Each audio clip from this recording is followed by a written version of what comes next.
this is the type of shit I told him back now. Young and now king, trip the gold like a sack. Ducking from the laws with the dogs, bring the scat out. Talking all that shit, you sound like Charles while I'm Shaq.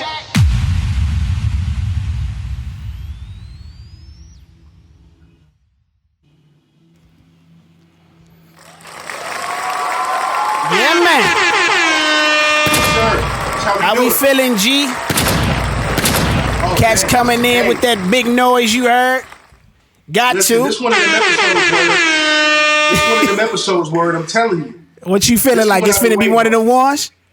Yeah. The energy already high. Yeah. You know what I'm saying? This, if you ain't tapped into the podcast right now, welcome, man. I'm ready to get it in, man. You know what I'm saying? So. Yeah, man. It's your boy Klarity. It's your boy Word from the World of Klarity podcast, man. Here again with my guy Kenny G. You know what I'm saying? It feels good to be back, man. What we on? Is this a 6th episode now? I think it's a 6, right? Yeah, I think so. I think it's a 6. It was 4. It was 4 in January, and then we dropped one last week. And yeah, this is 6, man. So feel good, dog. In the groove. You know what I'm saying? We back again with another guest today. You know what I'm saying? I'm excited for that. So we gonna have him up shortly, dog. But what's been cracking on my G? What's been popping down there lately, man? Cats holding up tight? Well, yeah. You know, I mean, everything is well, man. I got an opportunity to pull up to the Toyota Center. I'm out here in H-Town, so you know, I got an opportunity to pull up to the Toyota Center and see the Rockets lose in person. You know, and kind of see them boys. You know, boy, it's probably like watching high school players down there. Huh? Hey, look, man. I got a few high school guys. I think can compete with the Rockets right now, low key. So yeah, it's kind of like that, bro. I ain't gonna lie. Hey, you think they gonna land Wemby, dog? I think they probably got the best chance. Listen, I'm not gonna lie to you, Word. If Wembanyama, if he comes to Houston, dog, I'm telling you, I'm getting season tickets, bro. I'm telling you, bro. Like this what time I'm on, bro. Let him pull up. It's a wrap. Hey, he come to Houston, dog. We got to get that interview, dog. That'd be crazy. Oh yeah, that would be crazy, man. We're doing a live show. Done deal. Yeah, man. Well, we ain't got no squad here. In St. Louis be watching, but you know me, man. Still keeping up with the Lakers, my G. We gonna get into that. You know, we kind of like the new Lakers now. You know, we gonna see how you feel about that. I'm a little indifferent about it, but we gonna get into it, dog. But without further ado, dog, we got a guest today, man. Honored to have this guy. He's somebody I've known literally probably for the better half of my life. Honored to call this guy a mentor, a brother, best friend. List goes on, pastor. Yeah, man, guy. He's one guy that I can say probably does it all. If it's a guy that makes me feel like, yo, you got to get on your grind, just pull up on his stories and he'll definitely put you on board. You know what I'm saying? So without further ado, man, I got my guy Kyle Tory. What's poppin', my G? Yes, sir. What up? How we feeling, good, G? Fellas? Finally got me on, man. It's been long enough. Took y'all about 6 episodes. I should have been episode 2. Oh yeah, cat's acting crazy, man. Hold on, let's get it solo. Hey, he the type of cat that need a solo the whole show out. But I'm excited about what y'all doing, man. Y'all been killing it. You know what I'm saying? But y'all need that real voice. I've been hearing some of the topics, some of the stuff y'all saying. Y'all need a different voice, man. So I'm here for it. So come with these questions. Here we go. I'm excited. Bro. Yeah, man. Kyle Tory in the building, man.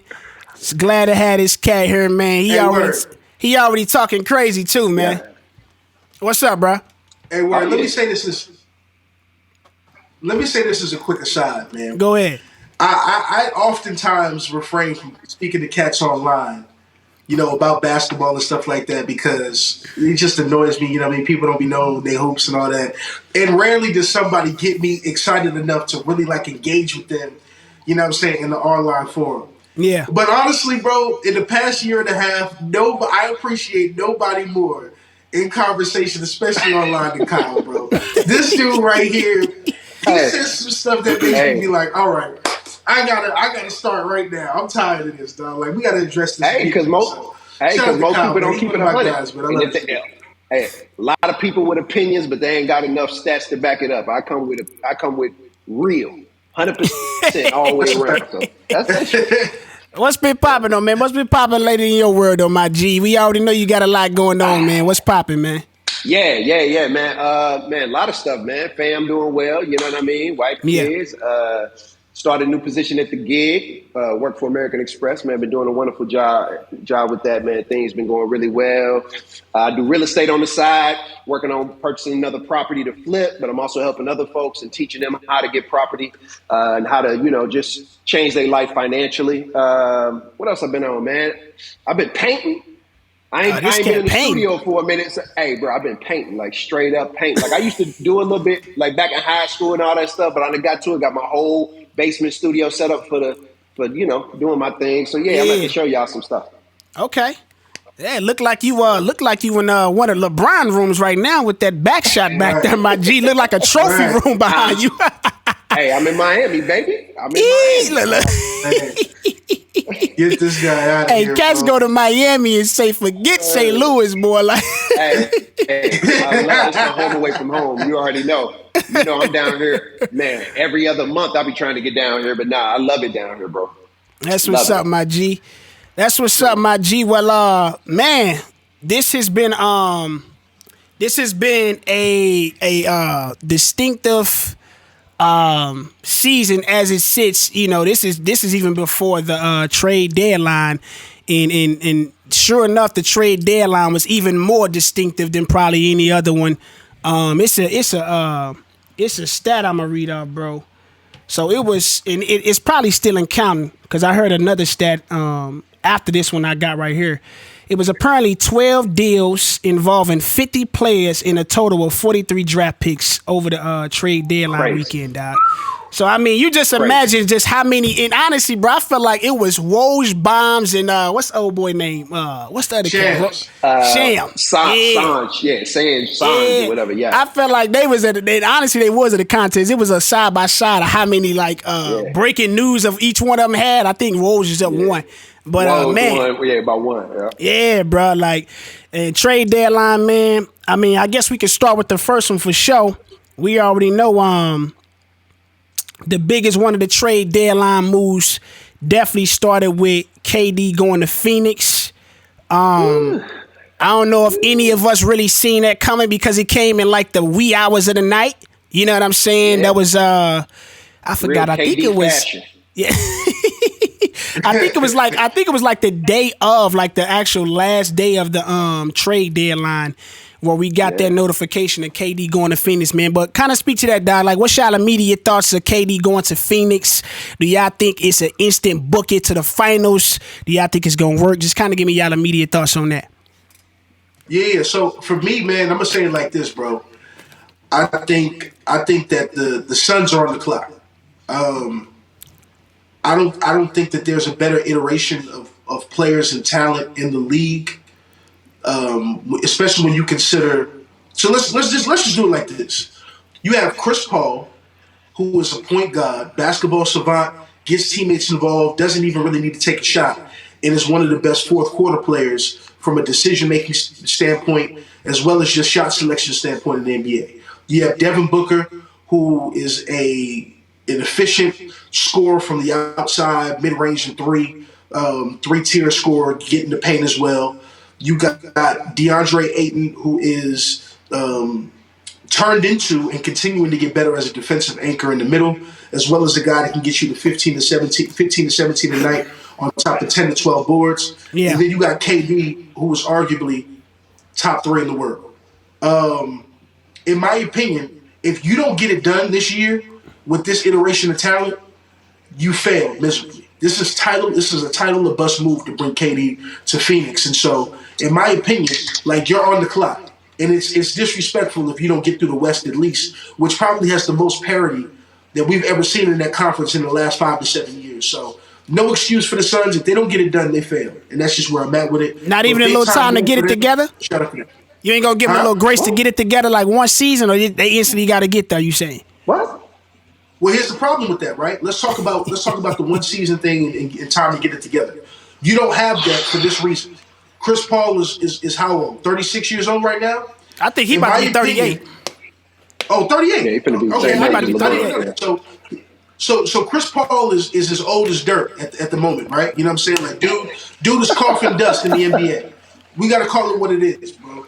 He's coughing dust. And so Yeah. the problem is you got an old 38-year-old Chris Paul, and people are saying, well, even if you let Chris Paul walk or trade him in the offseason and bring in Kyrie, maybe that can extend the window. But in my opinion, Chris Paul is the perfect point guard to play alongside those two characters. You bring in Kyrie, we've seen that experiment next to Kevin Durant not work already in Brooklyn. So in my opinion, I wouldn't want Kyrie there. I want another floor general who can make sure that Devin Booker, DeAndre Ayton, and Kevin Durant are getting the shots that they need to be efficient and have the ability to score on themselves, in my opinion. And so I feel like Chris Paul is the perfect guy to do it, on top of the fact that this is his last opportunity to win a ring. So for him, it's also title or bust. He's got to get it done. And if he doesn't, I don't feel like this squad is gonna really take advantage of what they have there over there. That's just my opinion. I want to hear y'all. I can feel that. What you got, Tory? Man, I do not understand for the life of me why y'all are letting this dude get a pass. This is Warriors number 2, bro. That's what this is. This move is nothing less than Warriors number 2. Bro, they have 4 max players, bro. 4. Explain to me how you pay 4 max players. You know how you pay 4 max players? Is you have to blow out the salary cap, which also means that they're paying they're probably paying more in fines for going over the salary cap than they are in actual salary to the players.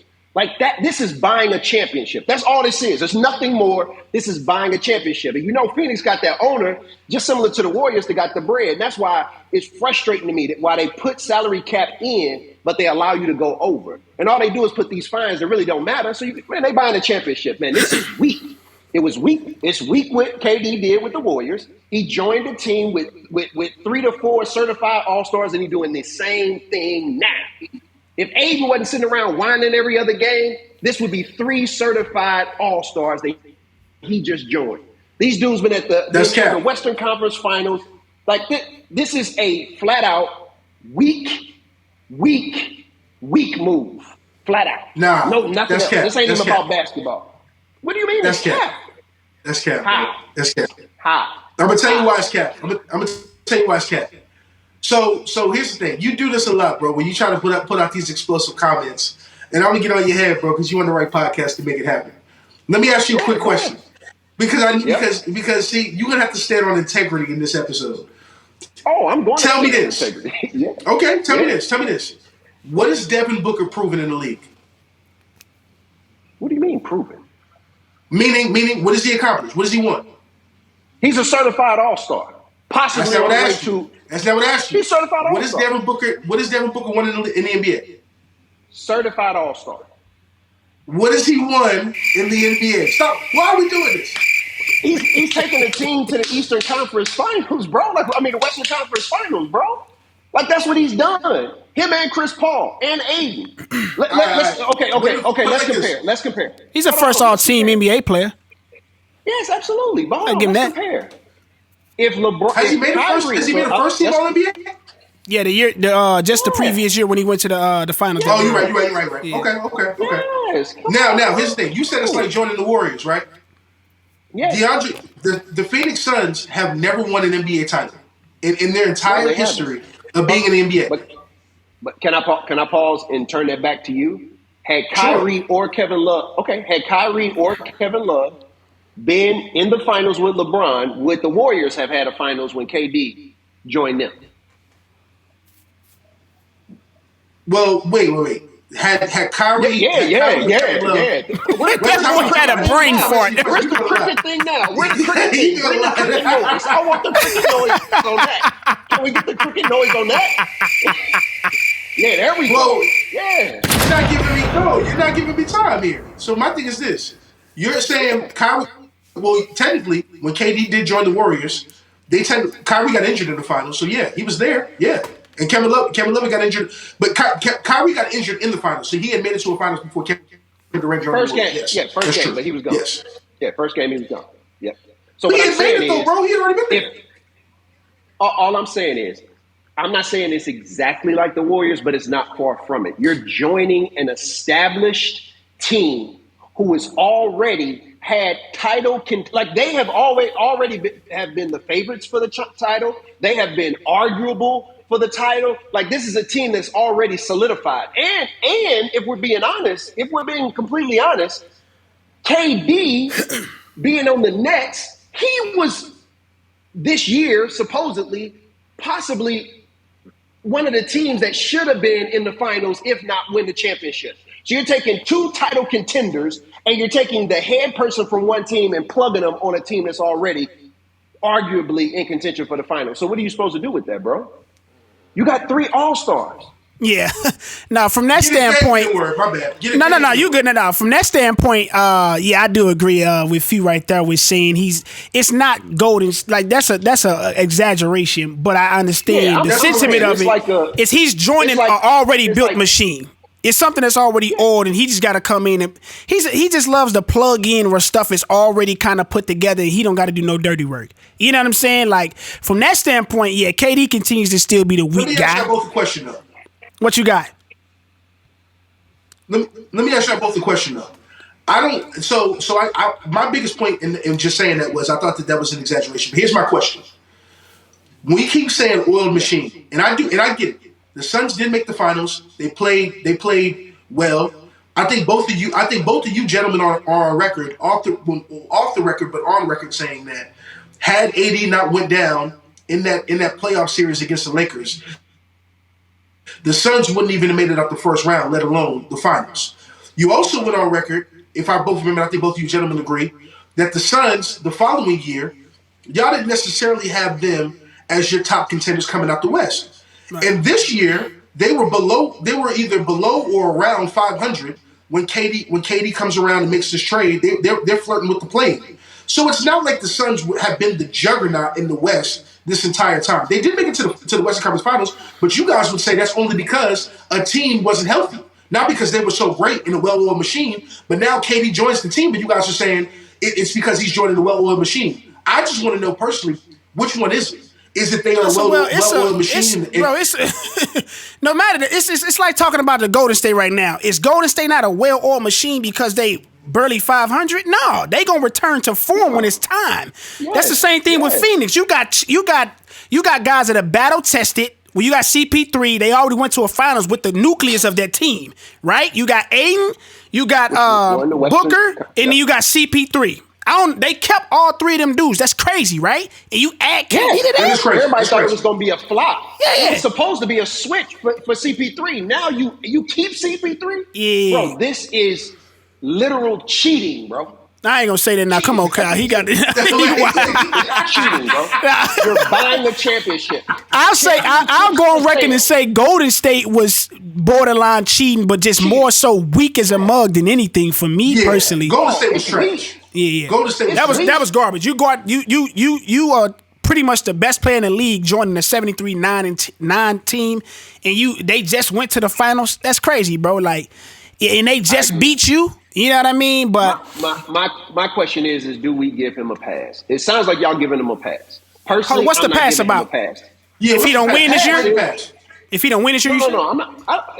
He's supposed to win. If he don't win, that's just terrible. I mean, everybody's going to crucify him if he don't win. Matter of fact, they're going to crucify him if he's not Finals MVP. Like, that's a reality. So, that should be a layup. Yeah. All those things to me are not even arguable debate kind of things. Right. My issue is do we give him a pass for requesting to go to the team that's already certified? Like, why is that okay? I don't give him a pass. I just think he's already weak. Talking about that. Here's the thing. He's conditioned me to how weak he is, so the blowback isn't as severe to when he did it when he was with Golden State. Like, he's already weak in my book. You know what I'm saying? As long as that's I also think for me personally, though, fellas, I do think it's weak. I won't disagree with the weakness of it. And initially, I was extremely upset because I felt like, you was hot. I mean, no, yeah, I was like, bro, you was pissed off, dog. Yeah, I was like, why does the NBA want to help this dude so bad? Like, this is crazy. Yeah. However, it's crazy. Because you know why? And you know why? Because he playing with a guy that they dislike more than him. Kyrie Irving. They gonna look to hand him something when Kyrie Irving putting that organization through what he just did. So they like, well, at least this guy was the guy, quote unquote, trying to stick around as if he didn't just demand for a trade this past offseason. That's how it is. You know what I'm saying? Yeah, I thought it was trash because I was like, they're trying to help KD's legacy. Yeah. And I just can't roll with that. However, when I calmed down, I did say to myself, unlike Golden State, who I felt like was already a tough team and a team that was one of the Western Conference favorites without him, I did feel like this team ain't really proven anything, and I can honestly see this team being beat before they even got to the finals with KD. I can still see them getting beat in the West. So I didn't feel like I remember when KD joined the Warriors, and I literally felt like the NBA season was over. We knew it was over when he joined them. This ain't that feeling this year. No, this move for me, Kyle, I can't say it's cheating because this don't give me that feeling. This actually gives me a feeling like something can go terribly wrong, and Phoenix not make it to the finals.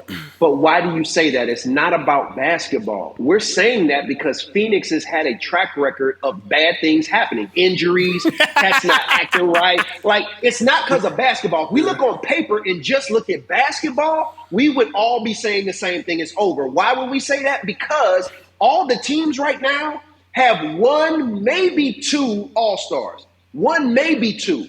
You just put four on one team, bro. This has that same feeling, but the only reason why it doesn't is because of Phoenix history with injuries and some of the head spaces that they be in. So that's the reason why I feel like that. I agree with the sentiment. Yeah, it don't give me no fear because when you join, you got Kevin Durant next to Curry is almost probably the most deadliest duo of all time. You know what I'm saying? Like, absolutely. Yeah, man. But I honestly, to give my like just general takeaway with KD going to Phoenix, I ain't really too crazy about it because honestly, I still look at the cats' bodies, and I think when you line up Kevin Durant, Chris Paul, and Devin Booker, bro, you can almost throw up a coin and one of them gonna get injured. You know what I'm saying? Like Chris Paul, every postseason, he almost dang near trying to crawl across the finish line. And Kevin Durant, ever since the Achilles injury back in Golden State, he's consistently being injured. So, yeah, man, I ain't too amped on it, but it was a crazy trade deadline move for sure, dog. It definitely was like this smug. I didn't even think Phoenix was gonna be in the mix because I know Kenny was getting hyped about Jaylen Brown being on the trading block, which I didn't understand his firstness towards Phoenix because he was hot about him going there, but he was finna love if he went to Boston. That's just nuts. Wait. Yeah. But Boston, Kevin Durant getting traded for Jaylen Brown is still not the life-changing move that it is for him going to Phoenix and keeping all three of Phoenix's assets together on one team. Kevin Durant and Tatum is far more dangerous than whoever he just joined over there. I'll tell you that right now. In the East, because it's only one team got to worry about in the East. Yes, the Bucks. But let me ask you this, Kenny, in all integrity. Go ahead. If JT and JB if they would have pulled a trade and JB got to stay, and they just added KD. Oh, they probably could have did that. That would have been insane. I wouldn't even watch them niggas. Yeah. I would have. Okay. Now you feel me. Now you feeling me. Oh, okay. But when it's Boston, well, okay. He ain't gonna feel that the type of energy. Yeah, he'll be loving everything. Hey, fellas, no comment. Let's move on. No comment. It's the same thing, bro. Go ahead. Hey, well, in other news, man, I don't like this how they trying to parallel my Lakers to the Cowboys of just being always talked about even when they up or down because we've won chips in recent memory. Cowboys haven't. That's the huge difference, but. We gonna. Hey, bro, Cats better be lucky I ain't no NFL analyst podcast because it'd be a whole bunch of slander for Cats over there. But hey, we gonna get into the Super Bowl later, dog. But man, new Lakers, man.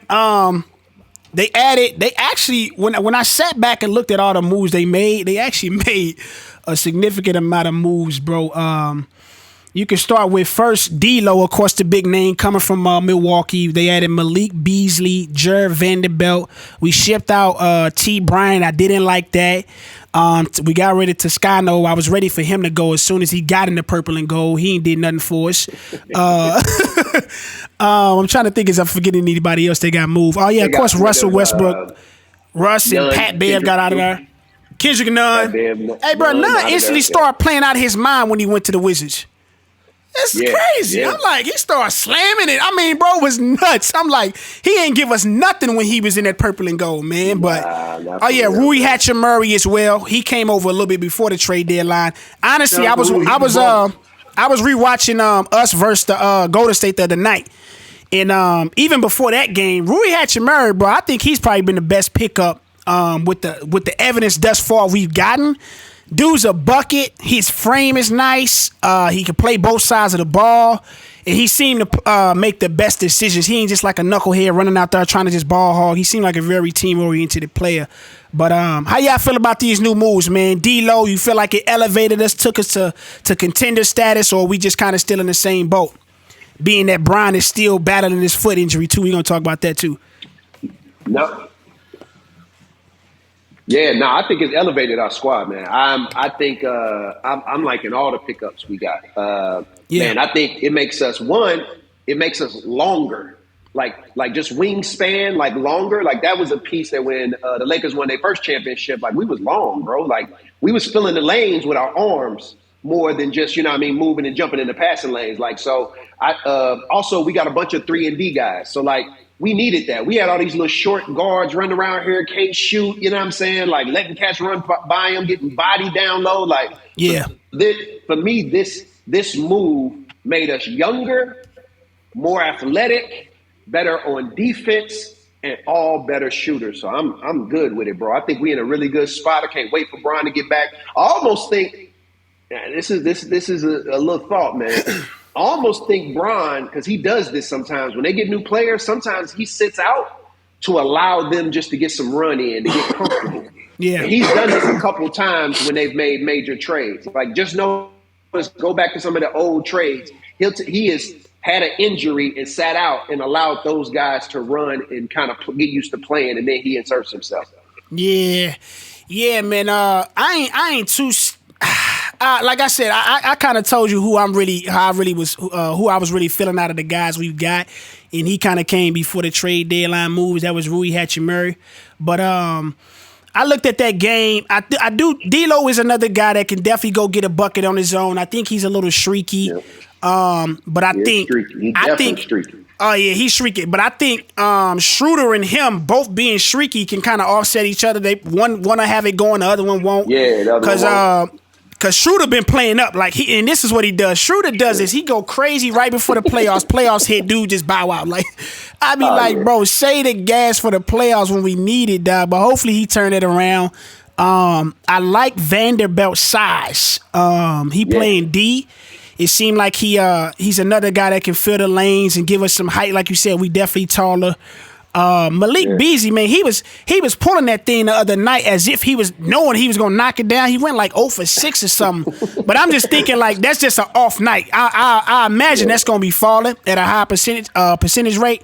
So I mean they give us a different energy, right? If you know me and you've been watching the podcast, you know Russ, my guy, definitely wasn't a fan of them getting him out of there because I think his energy is irreplaceable. You know what I mean? But I'm trying to be hopeful for the pieces we got via the trade. You know what I mean? I ain't too stoked about it, but I am stoked about my guy. Having opportunity to go out here and get some opportunities elsewhere. I heard not Phoenix, but Clippers, Heat, and Chicago was looking at him. Heat, Chicago. Bulls was looking at him. He go up to Chicago. He go up to Chicago, bro. I'm pulling up easy. No kizzy, dog. Chicago gonna be 10-foot, 15-foot jumper. Hey, Chicago can have a dunk. hey, Chicago can have a dunk contest by themselves, though, boy. You talking about cats jumping out the building between DeMars, Levine, and Russ. I mean, their layup line gonna look crazy. Oh yeah, that mug. I'll just be there for that mug, dog. But yeah, man, we got a dub versus Golden State recently. I don't think it was true telling of what we really gonna be yet. Yeah, we play against Dame and them tonight. Yeah. Bron's still out though. Yeah, Bron's still out. Yeah, Bron out. Bron out. They said his foot looked good on the MRI. Hey, but if you look at the remaining schedule, we got the hardest remaining schedule in the league, bro. Like We do. and we It's gonna be hard, man. after All-Star, bro, it's only about 20 games left. So games matter. You know what I mean? Every game matter. Every game matter at this point, bro. Yeah, what you got? I know you ain't no Laker head, but what you got, man? Here we go. Watch the nonsense. Here we go. What we got? Here we go. Finally, some objectivity. Jumps into the podcast rather than some fandom. So let's have a real conversation. They have a unique opportunity that they did not have prior to this trade, and that is to actually be good and pretty good moving forward. Yeah. With a supporting cast of young guys. They mortgaged their future with giving away all their picks prior to make certain moves happen. The Russ move was kind of a poison pen, even though he played better towards the end of his tenure with the Lakers. But they kind of mortgaged their future and didn't have the ability to bring in guys in free agency. And we're headed for, being below average for the next couple of years. But you bring in Vanderbilt, you bring in Malik Beasley, who can really shoot the ball. Vanderbilt, who's a two-way guy, can actually score more than people realize and is actually an underrated player, in my opinion, in the NBA. And then D'Lo, who I actually think is a great fit for the Lakers.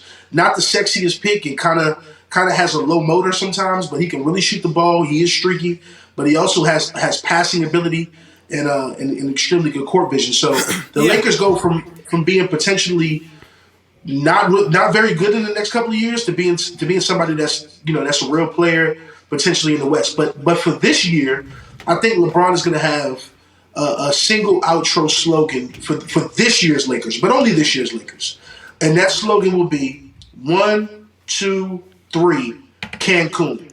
I don't see them making it to the playoffs. Hey,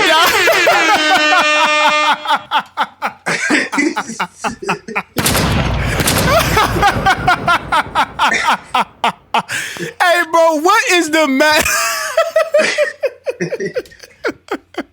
Hey, bro, I wish I could replay this mug already, bro, because Yeah, bro, like that's just what it is, dog. They don't have what it takes to beat it, bro. Hey, I'm gonna tell you something right now, bro. I'm gonna tell you something right now, dog.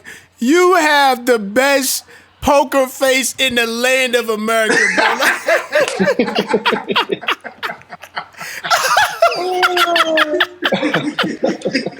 What happened? What I missed? Hey, bro. Oh my God, dog, this dude Kenny tripping, bro. He think. Just phrase it for us one more time, bro. What did you end up saying, bro? I said, bro, LeBron's gonna have one slogan for the team this year, but only this year. I said, and that slogan's gonna be 1, 2, 3, Cancun, because them boys is not making the playoffs this year. Oh man, bro, I couldn't stop laughing when this dude said that, bro. Yeah, man, these Lakers, dog. This cat, he over at Klein and Brian, man. I think, yeah, I don't have expectations for us to go get a ring. I think, mainly this year was about, Brian getting the record. Congrats to Brian. We finna get into that soon. Congrats to Brian, bro. Congrats yeah, for sure, man. I think that's more so. If we would have got the Kyrie Irving trade, I definitely would have had my expectations reset.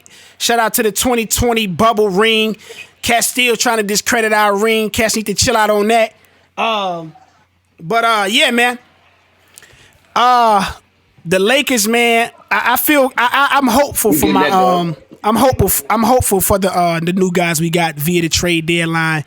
Let me see. What were some of the other moves that happened during the deadline, my G's? Give me 1 second. I'm gonna pull it up. Listen, right, you looking at the other moves. Next year's Lakers are actually going to be really solid and a tough team to deal with. Yeah. I just think with LeBron dealing with nagging injuries and just little stuff that's bothering him, and then not having enough time to really deal with these guys and kind of learn where people are in their places. It's just going to be too much to overcome in a short period of time. But next year's Lakers, oh no, I love the moves for sure. If they make it to the playoffs, hear me. If they make it to the playoffs, they go into the finals. Oh yeah, I ain't got that type of confidence in my Oh squad. shit. That's crazy. Our ceiling it's real. at the utmost potential. I got our ceiling at the Western, and that's just the utmost. Everybody healthy, catch playing peak form, rotations running. I mean, everything got to be all.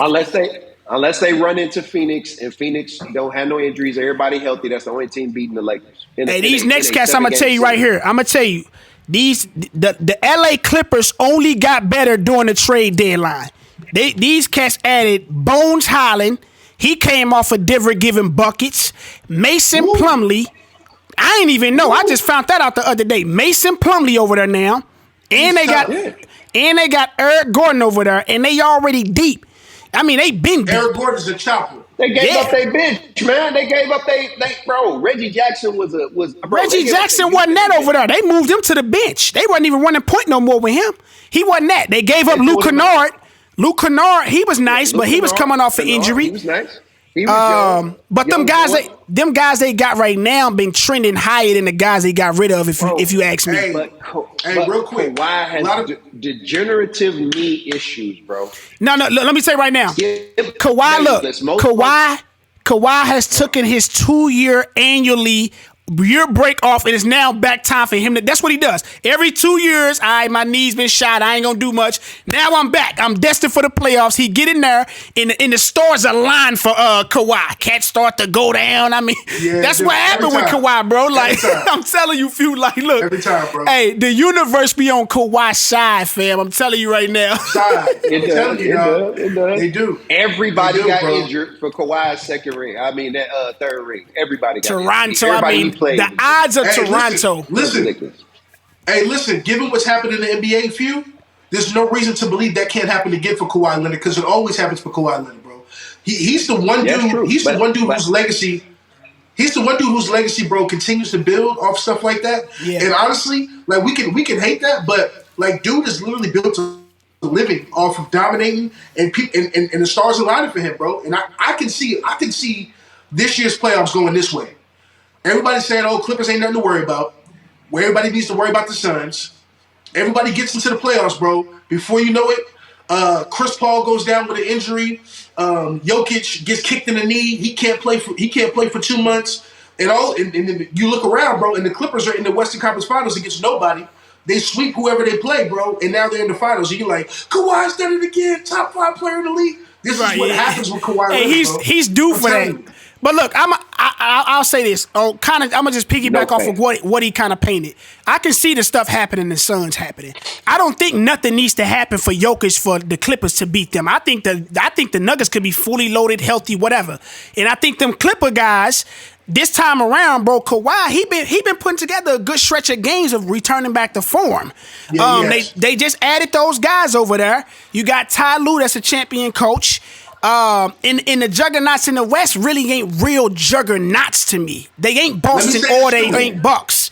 They ain't neither one of them. Let me say this to word, because you really word you giving the gospel. Let me just say this one last thing. There's a lot of dudes who don't watch hoops on a deep level. Yeah. And I'm telling you right now, I'm the guy who tries to mention the SGAs of the world before they start getting popping. I mention dudes who nobody's really paying attention to.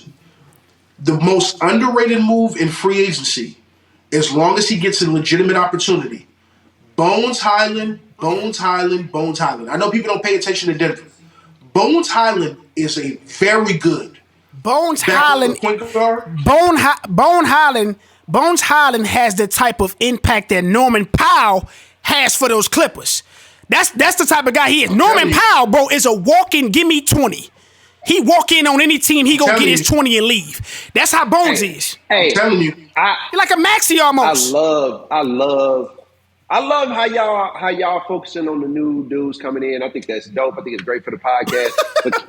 But we're giving people way too much credit. I don't live in this giving credit to people for no reason.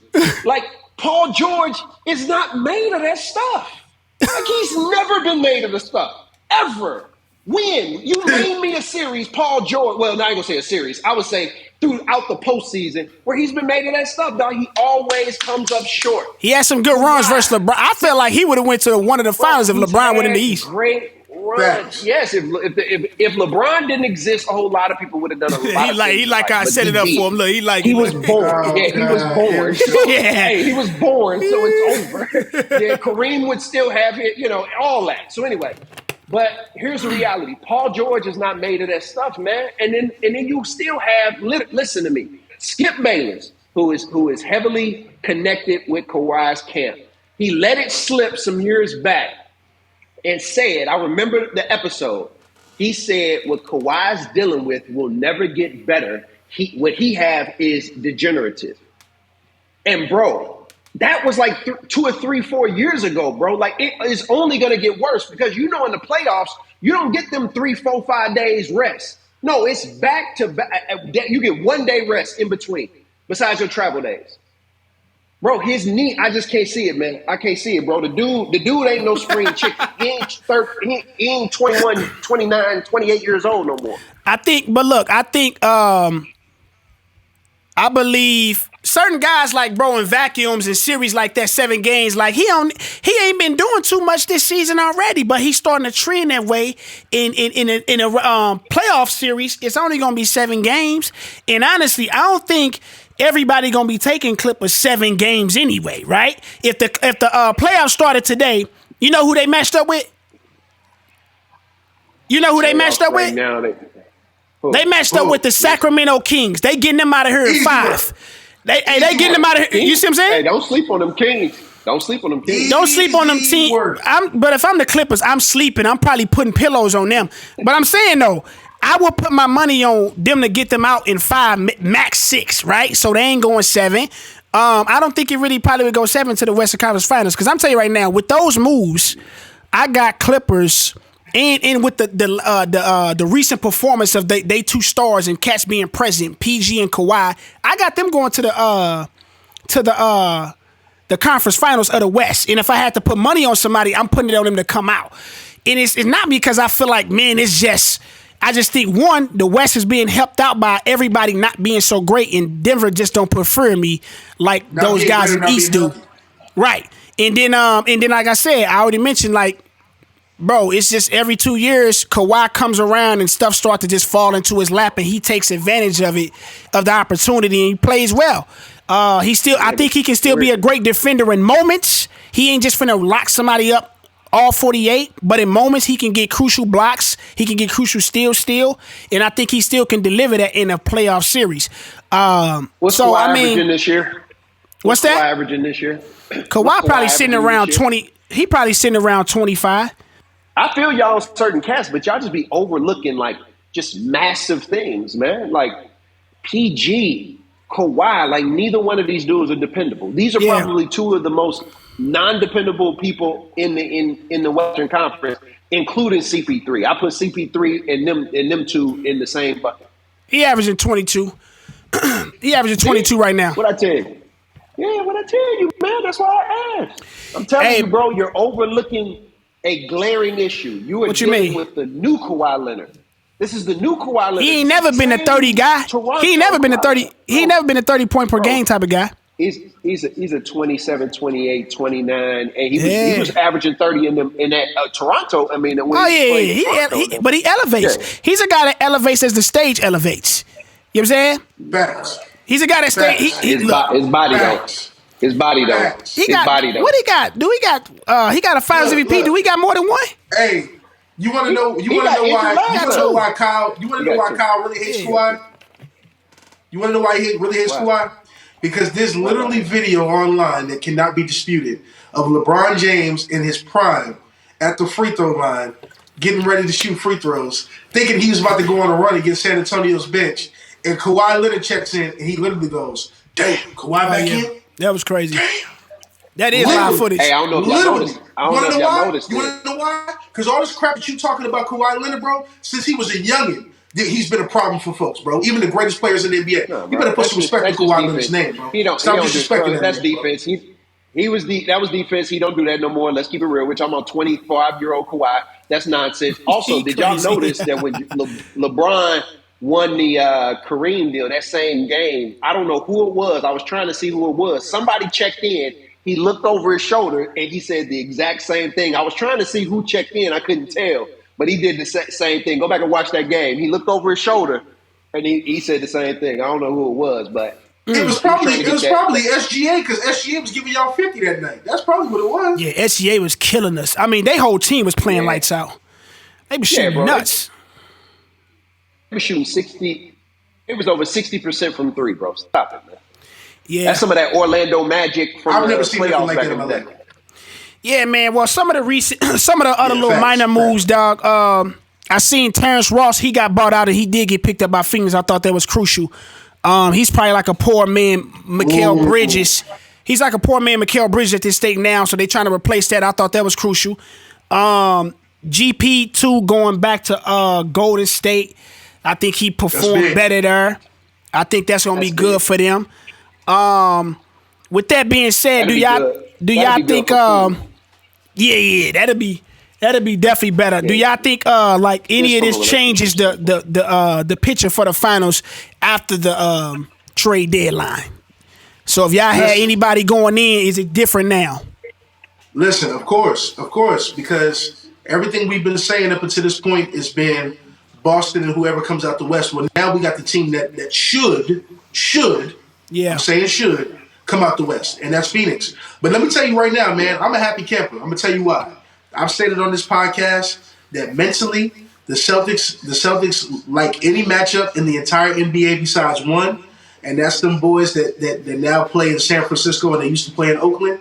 And now that those guys are definitively not going to come out the West this year, I truly believe that there's going to be teams strong enough to beat them before they get out the West. I am not concerned about a single soul in the Western Conference, and I'm only concerned about one. And I'm only concerned about one team in the Eastern Conference. But I don't trust what's around the new version of the most dominant player in the NBA, which is Giannis. I don't trust enough of what's around him for him to beat us in a 7-game series. So as far as I'm concerned, give us a chip and let's continue to have another conversation about what goes on next year. But I think we beat Phoenix too, bro. Hey man, you gotta have a little more reservation with how you go. You jinx them the way you give us the chip. Like, come on, dog. You got listen. Just say that they finna win the championship. Real quick, I'm gonna give you on the floor. Barring health, because anything can happen with somebody's health. If Tatum goes down, JB goes down, we lose Malcolm Brogdon, we lose Marcus Smart, something like that. That's a big piece. We can't overcome that. I agree. Yeah. We can easily get clipped if we lose somebody important. But if we're just talking about everybody healthy, we got to go up against the East or the Western Conference. I don't care. I'm fully confident that if we're healthy, we're going to beat who we play this year. Because of the continuity, because of the chemistry and the championship DNA. Stop playing with me, bro. What you got, Phil? Yeah. I'm gonna play with you. Hold on, pause. Pause. Hey, this cat tripping, dog. Hold on, dog. Hey, whoa, player. Hey, so. You're saying if Boston is healthy, but is that also meaning everybody else is healthy? Because if everybody else is healthy, then I don't think Boston's going to win the championship, bro. Like, so if you're saying that they're the only ones that are healthy, then yeah. But if you got a healthy Bucks, you got a healthy Phoenix, you got a healthy Clippers, you got a healthy Lakers, you got a healthy Mavs, then, bro, they going to have some things on their hands for real. And don't get me wrong, you know, that's my second favorite, one of my second favorite teams. So, like, I'm with you. I hope you're right. But you're saying that a little bit too easy. You giving, again, way too much credit where credit ain't due yet, bro. Them dudes, unfortunately, choked last year. Let's just keep it 100. They choked last year. So we're talking about unproven teams. They're basically like your Phoenix, unproven. So my issue is, bro, you can't just say it like, oh, I'm not worried. Like these type of words, that doesn't breathe integrity. Because if they the only healthy team, I feel you. But if everybody else healthy, bro, no, it's gonna be a problem for them. So I like your Phoenix point. I definitely like your Phoenix point because listen, I don't mind being objective about basketball, even if we're talking about my favorite team.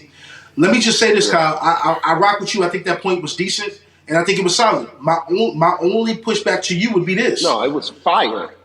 It wasn't fire. No, it wasn't fire. But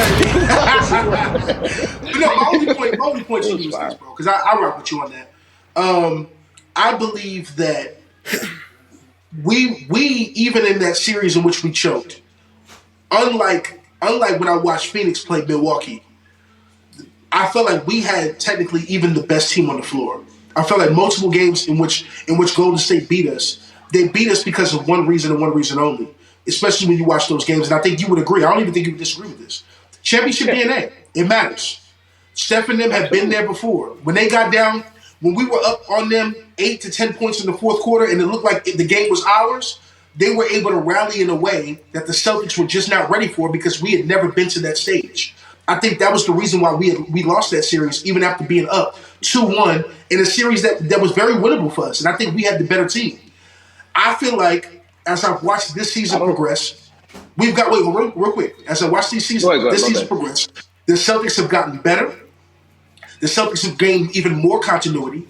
We've added pieces like Malcolm Brogdon to kind of calm Marcus Smart down whenever that situation goes awry, and other pieces as well. We even added Mike Muscala, who's a 7-foot chopper, things of that nature. We look better. On top of that, though, mentally, there's only one team that takes us out of our rhythm, takes us out of our dominance, takes us out of our sets, just disrupts the flow of the game when we play them, and that's Golden State. Everybody else, bro, we beat them easily. So I feel like as long as we don't see a team that has more championship DNA than us, there's not a team that plays more together than us. There's not a team with more collective talent from the starting five and the bench, not just the starting five. The Suns have a better starting five. They don't have a better bench than us. I think we have the coaching and we have the experience with the continuity of the same guys coming back and being able to duplicate what they did last year with now the experience of playing a team with deep championship DNA. So if we were to see a Phoenix Suns team, I feel like we have more experience and we're the better team from top to bottom. And we should beat them, bro, easily. So I don't fear anybody in the Eastern Conference or the Western Conference. I know we got to move on, but I'm going to just say everybody you going to face going to have championship DNA, so that's my problem. The Bucks, championship DNA. Phoenix, now that they got KD, championship DNA. If you play the Mavs, you got Kyrie, championship DNA. You play the Lakers, championship DNA. So my deal is that everybody come on, we can't name Mavs and Lake. We ain't them guys ain't too serious of contenders. It's about honestly, bro. It's about what they have in the locker room, nobody on the Boston will have. And that's somebody who has won a championship and can encourage and give wisdom and mentor that team and lead them to a championship because they know what it takes. So that's what I mean by that. I ain't saying the team got championship DNA. I'm saying they have championship DNA on the roster. So hey, Phil, that same DNA as a team had championship DNA. That same DNA you talking about that's on Mavericks was on the same Boston team. And look, this is my guy. He didn't inject no championship DNA to none of the guys. Who, Kyrie? Yeah, and this is my guy. If it was LeBron running around from team to team, everybody get a little of that blood spillover DNA on them. I feel you. I'm saying Kyrie, he unfortunately just knows how to be a certain ISO show, and I do. But don't get me wrong, we kind of skipped over that, and I forgot because we talked about it last episode. I do like what I've seen so far with Kyrie in Dallas. They got outdueled by Fox the other night, but they both was able to fill it up. It's going to be interesting, though, man, because come down the stretch with them two guys, I mean, it's going to be real crunch time, dog, for real. You know what I'm saying? It's not winning basketball. It ain't winning basketball. It's entertaining for sure, though. Like, if it's somebody 100%. I'm trying to pull up and watch, it's definitely them two probably right now. You know what I mean? Hey, bro, I'm a couple hours away, man. I might have to pull up to the game and go see what they talking about. Oh, yeah, you down in Houston? I'm definitely, dog. Yeah, I definitely pull up to a couple, man. I think they was playing. I was actually supposed to see the Nuggets tonight, but I'm on here doing a podcast with y'all. I came to Miami. I was going to catch the game, but I'm here with y'all. You know? Oh yeah. They all playing the Nuggets tonight. Yeah, that's right. Hey, respect that, big dog. Yeah, man. Appreciate because I definitely, if I was you, hey, we got to reschedule. I would have been like, gee, I'm out, baby. Hey, you talking about Miami in the game? Oh yeah, we there. Nah, man. I think as far as who I expect the Boston to go against, I think it probably would change. If I'm being objective, I guess based off of what's on paper, Phoenix should, but I think personally, still Clippers is probably gonna come out because I think they did damage as well with the trade deadline moves, and I think them being a couple years with playing with the stars and some of the guys that still core there and having Ty Lue, I think that's better chemistry and just continuity with that unit working, because it's a lot of personalities over in Phoenix, fam. That's the one thing you got to talk about. It's already a lot going on between Monty and Aiden every other game. Then you got KD in the mix with a Devin Booker and Chris Paul. I do trust him as a leader. He's probably the second best leader after Bron in the league, but that's a lot to handle. You know what I'm saying? So I would definitely trust Clippers more so than them. And then you throw in the injury aspect as well. I don't, it's so many questions with Phoenix. If it all works well, it should come out. But I still see Boston in 6 versus anybody. Bucks is the best chance of stopping them. I've been watching Boston religiously, dog, because of Tatum. And I'm going to tell you right now, them dudes play on another level with whoever's in the lineup that night. It could be Malcolm Brogdon starting, Derek White, when you got Pritchard coming in playing with a certain confidence that other cats 6-man ain't, you know it's Talk real. about it. Like that dude, I'm telling you, bro, I've been watching him religiously, dog, and that ball just move. And the thing is, bro, everybody can shoot. Everybody you have to say, I can't give space to. It ain't too many teams in the league, right? And the thing is, bro, bro, I've been saying it for a while, dog. They ain't got the rings and stuff. I've been saying what they brewing over there is like a Golden State in the East, bro. Because they got the potential to be something like that. If it's anybody in the league right now that can kind of reattain that and make that happen again, it's them, because they stars are young enough. They getting better every night. And they got the coaching as well. I thought there was going to be a mishap with Ime going out. But Mazzulla hasn't missed a beat. He ain't missed a beat. You know what I'm saying? So I feel good about them, man. And I'm hoping that's what happened. If it's anybody outside of my Lakers pulling a miracle off, I'm definitely rooting for Tatum, dog. And I think they pretty much got it sold up for the most part, dog. As long as everybody is healthy, and even without everybody actually been 100%, I think they still got a good chance, dog. Because Marcus Smart been out, and he's a core piece, and they've been playing like he's still in the lineup. So, hey, Word, I just want to say this, bro, so that Kyle can understand. You sound like a man that's been talking to God, bro, and I just want to be a person.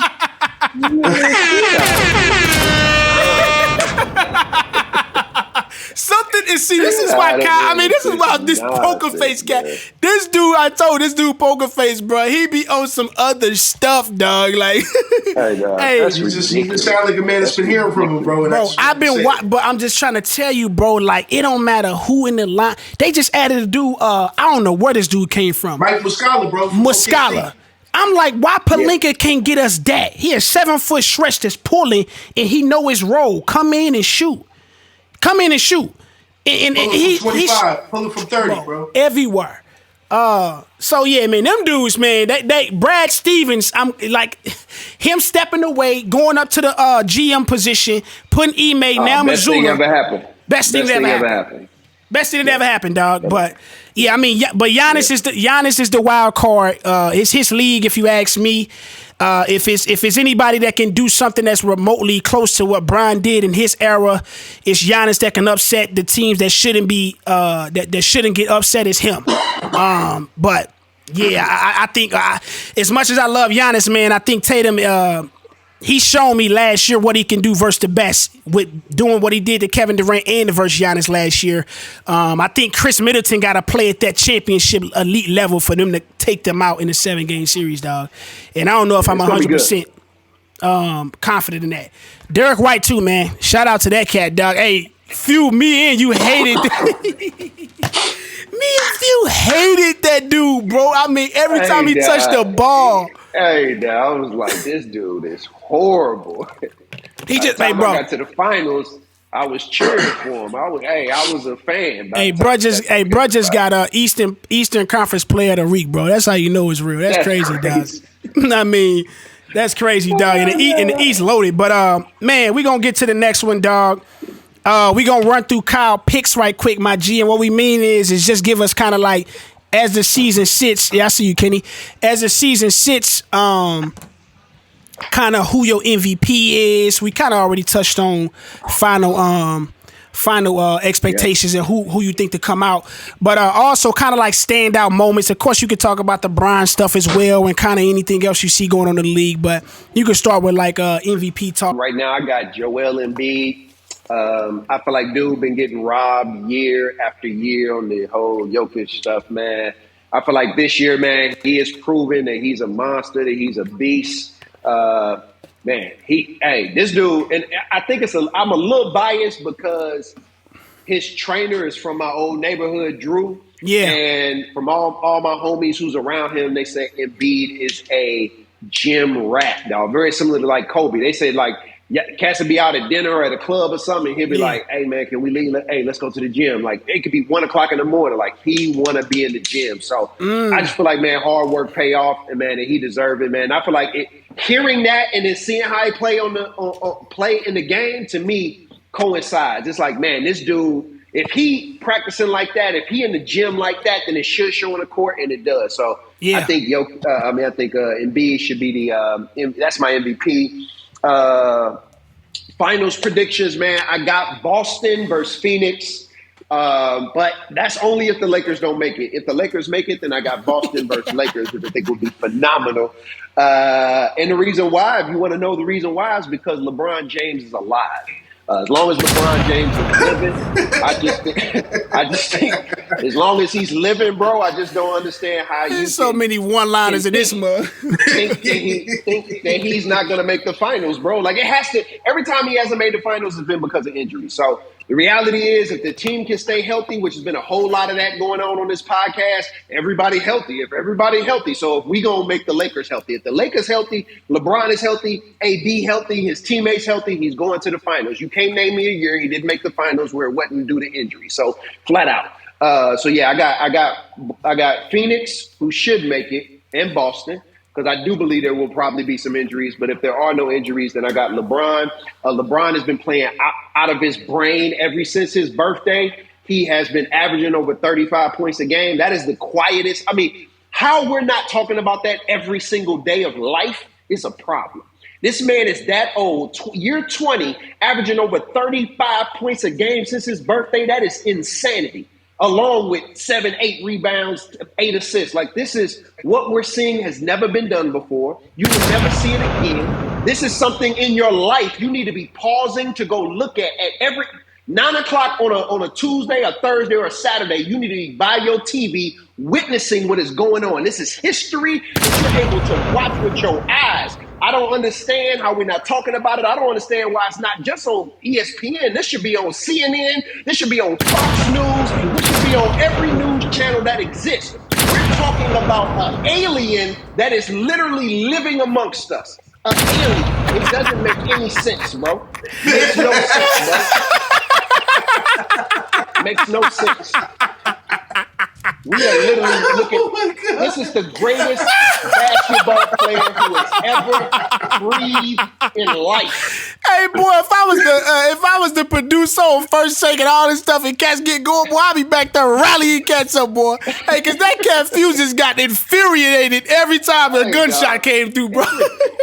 Bro, this cat said not just ESPN, CNN, Fox News. Yo, I love it. That was fire. That boy said he's an alien. Yeah, bro. I just don't. I learned my lesson with Kobe. Even with Jordan to an extent. Like, we gotta pause and look at greatness while it's happening instead of talking about greatness from the past. Like, we highlight greatness from the past. Same thing we do with rap and everything else. You know what I'm saying? We didn't appreciate Pac and Big till after they died. You see what I'm saying? Like, cats didn't appreciate. Clear example, ESPN didn't have Kobe in the top 10 of all time until after he died. Yeah. That means he played not one more game of basketball, but what did we do? Somehow he made it up the list. So my deal is man, we need to actually pause and look at what's going on and appreciate what we're able to see. And I think it's a blessing from God. Yeah. You talking about LeBron, that is. LeBron is a blessing from God. I had to connect that last one. I'm like, what is the blessing? You talking about LeBron. Yeah, LeBron. Oh, yeah. I'm like, wait a minute. You talking about the Lord? What's happening? What's going on? This man on uplifting. Hey, he's a part of God's creation. Substituted He's Christ a part of God's right creation. there, bro. What's going on? Hey, you shouldn't worship LeBron. You shouldn't worship LeBron, but he should cause you to worship. Hey, I think it's no better time than to light this match, man. Well, yeah. You know, I guess, how do you define greatness? You know, is it in the numbers? Is it what we looking at on this graphic? What is greatness? I've been hearing a lot of different. What's that? Word. Let me take a shot at this real quick. Go ahead, dive in, my G. So let me just say this, bro. Let me just say this to Kyle so that we don't have a pointless debate. I have been on this podcast, it's on record. Go back to the earlier episodes if you feel like I'm capping. I have said that if we're talking career, there is no debate. LeBron James has had the greatest career of any player in the NBA. Here's what I mean by that. The level of greatness he sustained for the period of longevity in which he sustained it cannot be argued. Mm-hmm. Over Kareem, over Jordan, no one has done it for 21 seasons, whatever the case may be, for LeBron James at the level in which he's done it. What? Points per game, rebounds, assists, things of that nature. And so when it's all said and done and we talk about career accomplishments, he's going to be top 5 in almost every major statistical category. There is no reason to debate career when we are talking about LeBron James.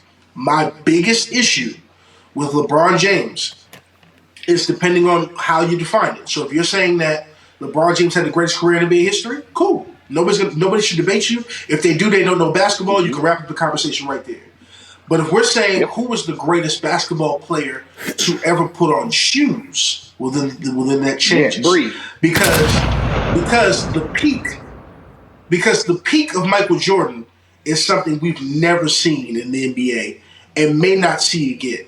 The peak of who Michael was at the best, at the height of his career, was something different. And if you bring up that graphic again, bro, we can clearly see, bro, that in the 15 seasons Mike played, what he accomplished in his peak, in his window, was something that it's unprecedented, bro. 15 seasons, 6 titles, 5 MVPs, 13 stat titles, bro. All defensive team 9 times, 2 3-peats, and all defensive player of the year award. Hold on, I'm sorry. What is a stat? Stop playing, man. What is a stat title? I ain't gonna lie, that one took me. I ain't gonna lie, that one did take me. I mean, it's like scoring titles. Let me explain. Yeah. It's a. Go ahead.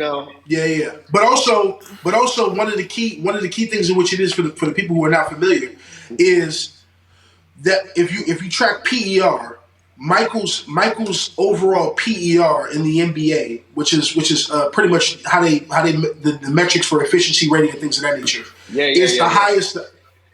Yeah, he's killing in that statistical category as well. When we talk about what he was doing during his tenure in his NBA, so there's also that as well. But I say that I don't believe that my take, in light of LeBron's greatness, which I do not want to minimize, I don't believe that my take is blasphemous. I think it's actually real.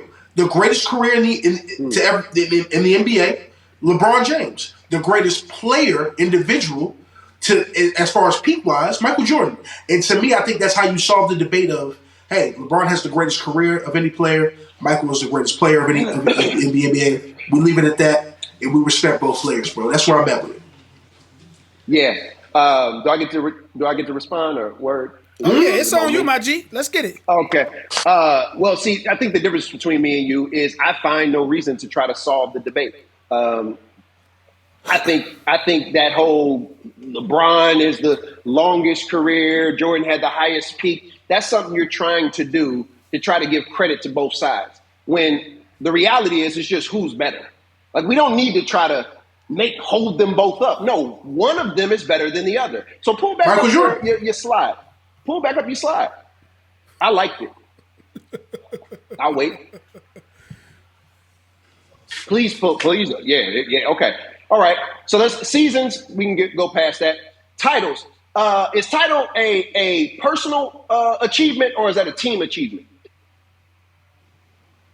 Are you asking me? Yeah, okay. It's a team. It's a team achievement, but it's cool. Yep, it's all right. Let's go to MVP. It's a leadership achievement too, Kyle. Hold on. Is an MVP a personal achievement or a team achievement? That's a personal achievement. Yep, stat titles. I don't even know what that means. I don't know because we both know that LeBron James. Wait, it's highlighted. Kyle, it's highlighted beneath. Seasons leading in points per game, rebounds, assists, steals, and blocks. Stat titles, brother. Bro, let's keep it real. Stop playing with LeBron James. Let's keep it real. LeBron James is beating him in every statistical category that exists. Let me ask you a question. How do we measure basketball? Now points per game. We measure basketball. Hold on, bro. It doesn't matter. What you're trying to do is to say what he's done versus the competition that he has, which is my big. No, leave it up. Don't turn it. Leave it. I don't want to look at Kenny. I want to look at the slide. Listen, what we try to do. Let's keep it real. What we try to do is to talk about LeBron versus Jordan. And what we've done is we've eliminated how that person did or what the competition was that they played against. Because let's keep it real. If we were to eliminate LeBron and we put Bill Russell, what we're going to do is say that everything that Bill Russell is totally killing Jordan on, we're going to say it's because of who he faced. But I don't hear that argument when it comes to LeBron versus MJ. Because if we're talking about statistic and stat titles, let's keep it real. All defensive. How many times was Michael Jordan the best defensive player on his own team? I'll wait. I would say more than you're willing to admit. No. A lot more than you're willing to admit. What? More than I'm willing to admit. A lot more than you're willing to Scottie admit. Pippen was the best defensive player on his team. We both know, me and you, if you're talking about integrity, we both know that his second three-peat, he might have been the third or maybe even fourth best defensive player on his team versus Rodman and Pippen. So how you got that many defense? Do you also know how you get the defensive player of the years? You do understand that the media votes on that. You do understand that, right? So how are you getting defensive player accolades when you got two great players on your team? Are you arguing Michael Jordan deserved the defensive player of the year award? Oh, absolutely. Especially when the person that he's guarding, shooting guards, over 50% of the shooting guards in the NBA during that time were accountants. Let's keep it real. They were accountants. Let's keep it real. 60% of the guards in the NBA, shooting guards at the time and point guards at the time, had part-time jobs in the summer. Let's keep it real. So when we talk about who he was defending, then we have to look at competition. That's number one. Pull your thing back up. There was something I noticed that wasn't on your list. Where are the first team stats on here? Where's the first team accolade? I see all defensive players. Where are the first teams? I don't see any of the first teams. Let's see look, I don't see total points. I don't see total rebounds. I don't see averages. I don't see three-peats. When was that ever a statistic? And there's a reason for that. And there's a reason for that. Okay. If we're I'll give you three-peats. Well, then let's put triple doubles up there. Let's put 3-point percentages up there. Let's put. Hey. You reaching? Let's keep it real. You reaching? I like it. Let's keep it real. Every measurable category of basketball, LeBron James is going to be either top 10 or top 5. Everything that we measure it, steals, assists, rebounds, points, he is top 5. How many things is Michael Jordan top 10 at or top 5 at? Let's keep it 100.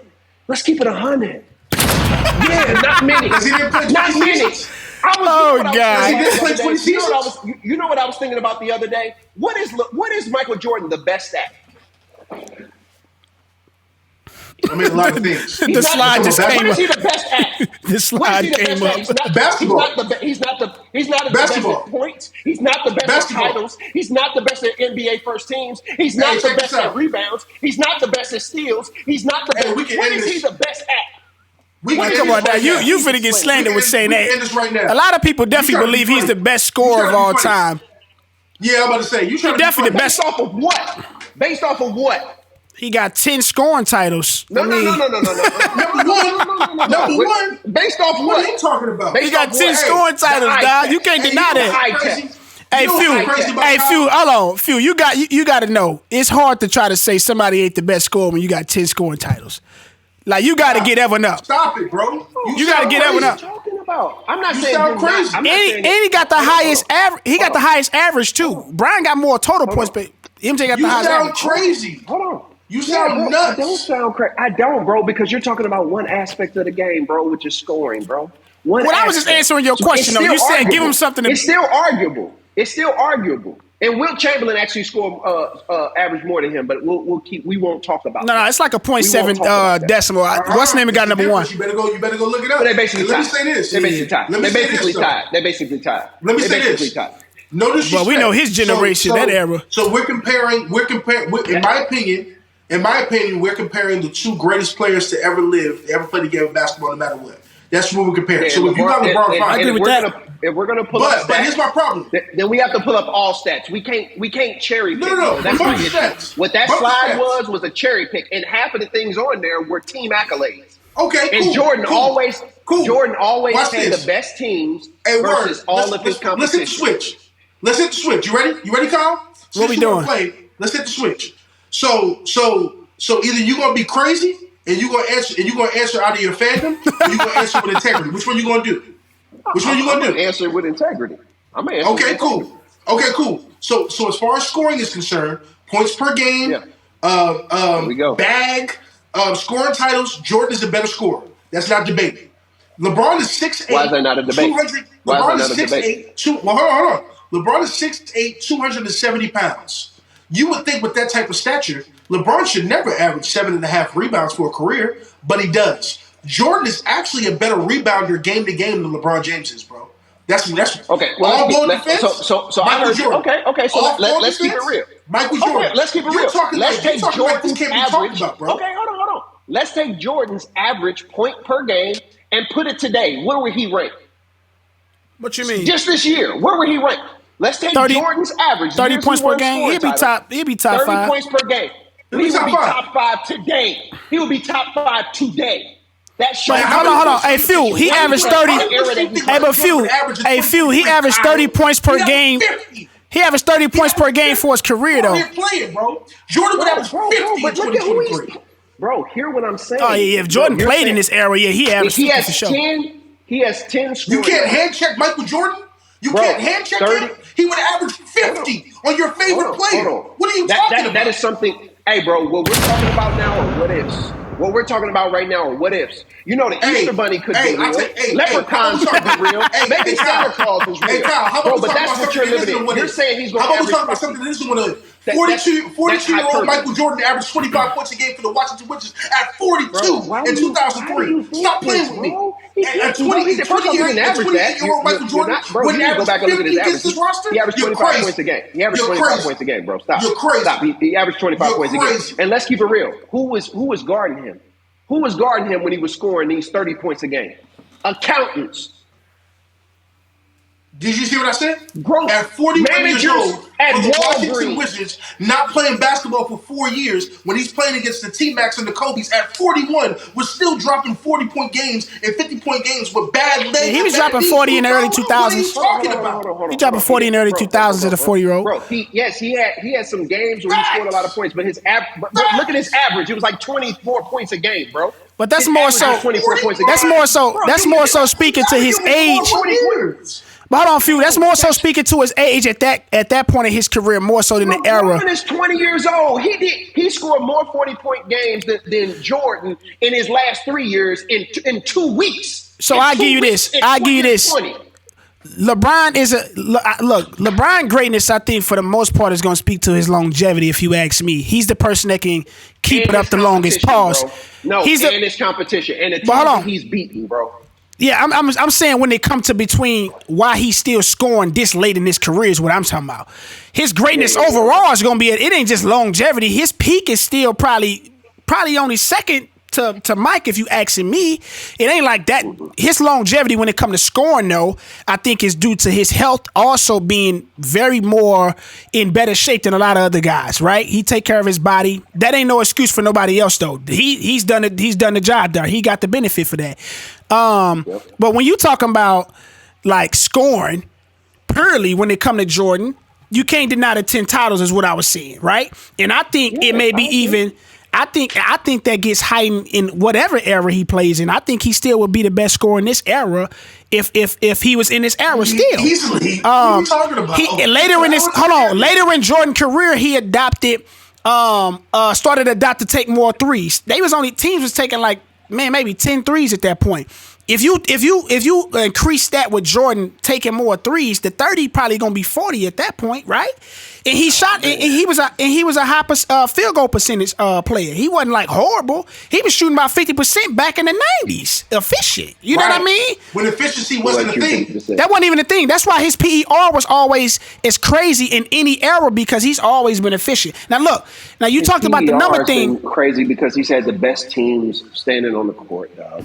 This is ridiculous. But hold on, Few. I just don't understand. You can't convince how we me. Give Jordan all this credit. But you don't say that same thing for Kareem. You don't say that same thing for the cats in the 80s who really didn't shoot threes. Kareem was a one-hit. Larry Bird might have averaged 50 points a game, but we don't say that, but Larry Bird didn't shoot threes back in the day, or Magic Johnson didn't shoot threes back Larry in the Bird day. He was known for a guy that shot. But here's the thing, bro. Jordan came in like averaging 29 like it was crazy. Like he came in averaging 29 his rookie season. Bro, that's nuts. Nobody's doing that. I just challenge you, man. Please do this. Please. Go back and watch The Last Dance, and I know they did a good job at editing. I watched, but I want you to go back and look at. The guys he's playing against, and see who is guarding him. This who's guarding him. Hey, but look. That is the best argument. And if you don't want to do that, the competition. If you don't want to do this, absolutely. And if you don't want to do that, just go back and I'll let you pull any year you want prior to '97, and pull up the names of the shooting guards and point guards and count how many you actually know. Yeah. Versus if we did it today. The competition. Here's my issue with what you're saying. Let me say it right quick. The competition argument to take away from Jordan being the GOAT is the best argument I allow. I come to grips to saying, you know what, that's a good argument. That's a solid. But it's only going to continue, I think, as the game grows on. So then I say, who dominated their era the most of that era in Jordan bro, he didn't dominate like that. He ain't dominate. He don't got 10 scoring. He ain't even scored like that. Dude was averaging like 8. Like he can't even get it the way Jordan got it. You see what I'm saying? Bill Russell. You talking about rings? But hold on, Phil. You got to be consistent though. The game is gonna continue to evolve. You know what I mean? If you got the guys like Wemby's coming in, 7'6" guard like handle abilities, what else is gonna come? Right? That frame is more ridiculous than Brian on paper, right? So it could be even crazier. So I think the game is going to continue to be crazy. They're going to start shooting. But you know how it's crazy? Anthony Edwards is the fastest person to 500 three-pointers. He ain't no three-point specialist. That's just by the default of how many cats are shooting threes. That's only going to continue. Numbers are going to constantly rise. You see what I'm saying? So it's more so like, how do you dominate that then? Yeah. That's where I look at it at. You see what I'm saying? So it really doesn't. What I think you got to look at the trend of the league. The league, now you got to keep it a big. Highs and lows.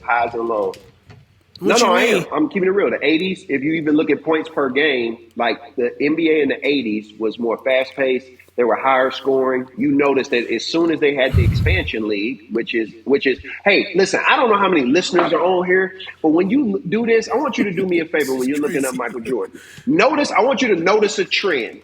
It's kind of like the stock market. There's certain things in the nation that happens, and then you see how the stock market measures this. This is something that happens in history, in like history books. So I'm going to give you a little bit of history in life.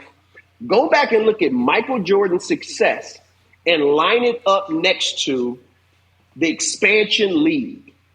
What the expansion league was when the NBA added 2 to 4 teams, and they, instead of drafting more players, they broke down all these teams with a ton of talent, and they split them all up. I want you to look at the expansion league and Jordan's success. I'm going to just leave that there because I don't have time to get into it, but just look at it. It's like all right, so you saying it's up and down. I'm going to tell you one thing. Do you think it's anything greater that changed the game than the three-point shot now in this era? Is anything do you think that's going to go? Do you think that's going to be like going with your nerve? It's going to go up and down. I think that's only going to increase, bro. Jason Tatum, I've literally watched him year to year change his game. Jason Tatum used to be a mid specialist. He used to stay in the mid. Kobe, like that dude, he barely shoot the mid as much. If he's in that, if he got a back to the basket type of situation, he'll do it. He'll turn around. He's coming down just looking for that 3-ball though, and it's a lot of guys that's doing that. You know what I'm saying? Like I don't think that's gonna change.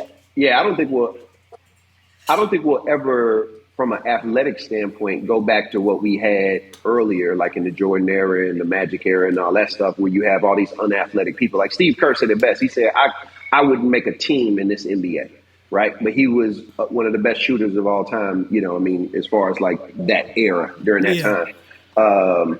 So like, no, I don't think the athleticism will tail off. But what I mean is the up and down is just based off of like overall talent of teams. Like, I don't think that. I think that will just always go up and down. I think once you got to understand, man, when Curry, KD, and LeBron leave, CP3, like when they're gone, like, bro, them some big shoes to fill, bro, as an entire league, as far as teams is concerned. Like, I think there's going to be another tail off. I think LeBron is the only one that's hard. You have like another crap of really good draft players. Yeah, LeBron is the only one that's going to be hard to replace. All the other guys, it ain't nobody that's on that level where it's like it's hard to. I mean, guys are coming out. AD, Curry, all them guys going to be, bro. You got sensations like I'm telling you, the stuff that's going on with KD. I said KD. All that. Yeah, I mean, if you got, bro, all of that. All them guys, ain't none of them guys on the Bron level like that. Bro. It's only like 4 guys in the history of basketball. Nobody's on the Bron level. I'm just saying, like, that hold that type of magnitude and hold on the league. Like, it's only about 4 or 5 guys like that. I'll give a grace to Curry. Curry he's just so beloved. Nobody will ever be beloved like Curry. Never again, probably. You know what I'm saying? But you got these guys, man. The league is ready to hand and looking to give Lukas, the Jokic's, them guys. They looking for. But look at how the league will be, bro. Those are the 2 most unathletic players. That's us. Crazy. It's us, the fans, feeling like that, bro. But these cats, these media dog, the league, they love it, bro. Like, and then Luka, I think he's deserving of like being casted into one of those guys in that class, but. Yeah, I mean, it ain't gonna be no soul guy running it. Giannis is a freak of nature for sure. Love it. But yeah, I think LeBron's the only guy in that class. Yeah, man. But man, that kind of wrap up the basketball, man. We're gonna have to do a part 2 of that GOAT. That mug kind of got scattered everywhere, dog. Cats just started slamming. Cats went down to who the best. I mean, Cats was wilding out, dog. We ain't even get into stats. We really ain't getting into that, dog. But it's a whole lot there, dog, for sure, man. But man, we gonna jump into this. Man, this guy, for the cats that don't know Kyle, man, this guy is just a guy that has so many just weird ways about stuff and cats in the history of anything almost. I mean, but this dude, his affection and love for Eminem is quite magnificent and colossal.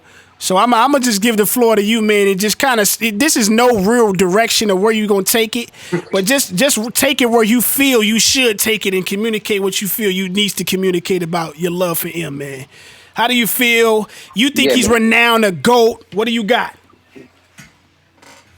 M's the GOAT. It's no question. It's not even it's almost like the LeBron debate. Like, what are we talking about? Hold on. We're gonna have to stop this all with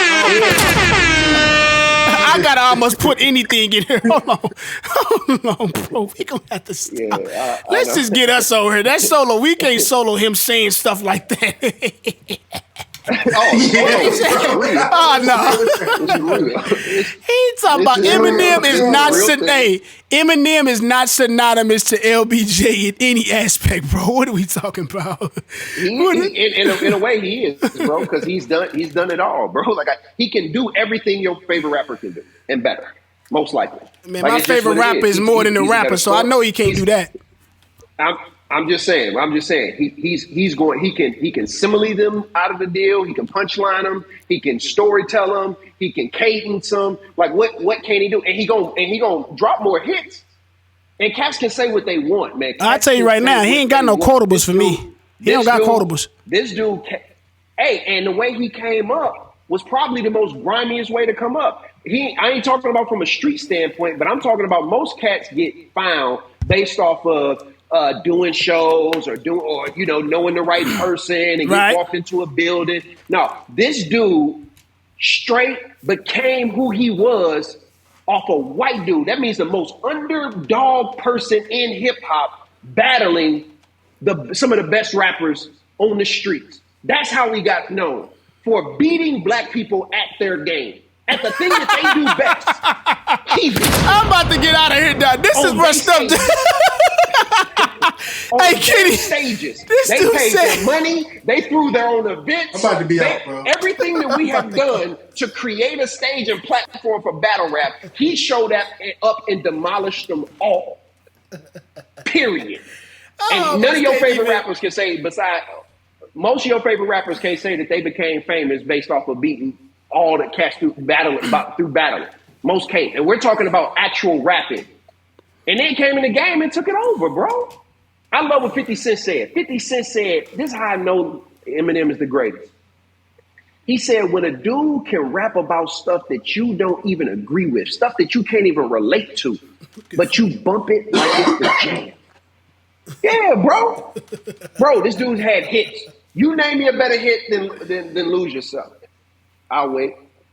A better hit than Lose Yourself? Niggas in Paris. I can name all kind of stuff better than that. March Madness by Phil. I got so many records, man. Hold on. You got to stop it. Lose Yourself. I will name almost Drake's entire catalog over that nigga stuff. Records? Are they bigger records? No. Hold on. Are they bigger records? He got diamond records. Hold on. Multiple. Let's move Drake. Let's move Drake to the side. Drake does not count. Drake is not in this conversation. Hey, I'm taking the Millie by Wayne. I'm taking the Millie by Wayne. I can move Drake to the side and go to my other Millie by guy. Wayne. Oh yeah. Okay, well let's take Drake off to the side. Okay, that's a preference. It's not founded in anything, but it's preference. I know what you're gonna say. What is it not founded in? What does that mean, man? I know the record thing is because he's a white boy, and white guys, they get all the sales because they're white. No, untrue. That's pretty. It's just flat out reality. No, it's not, because white people buy black. No, black people buy white records all day, all the time. Man, I don't know. Last time I bought a White Cat record, I ain't probably did that. No. I'm talking about we. I say white. I mean black. We buy our own records, and white people buy our records. There's no artist you can say that doesn't get white people that purchase their records as well. Like all of them do. So you can't just say that the white dude is getting white fans. Black people, he ain't just getting white fans. What it is because we got white fans. But I do think it's it's kind of like in any industry, bro. It's going to be a whole lot of opportunities and things afforded to a white guy, a white person in almost any industry that a black person probably wouldn't be able to get. That's almost in any industry, if you ask me. So if it's certain, let's keep it real. You got to do. This is the dude who was saying F the industry. Right. F every white famous person, Grammys. He was saying screw them all, like not showing up to stuff. Like this is his attitude. So the doors that he probably could have took advantage of, he didn't utilize. He basically earned his. Oh, no, it was still utilized. Controversy sells though. They gonna use that still, no matter if he's saying F this, F that. It's controversy gonna sell. Yeah, they gonna push it. Yeah, just like they push it. Doesn't sell, bro. Oh, come on now, bro. What we talking about? Well, this is an excuse. Controversy sells. It's an excuse, bro. It's the excuse. Okay. We can't bring up sales when it comes to Eminem, so let's take that off the board because he's outsold everybody. So now, all right, let me ask you this, Few. Because I ain't really. Let me ask you this: what's his last impressive? I ain't even gonna say classic. Just give me his last impressive project.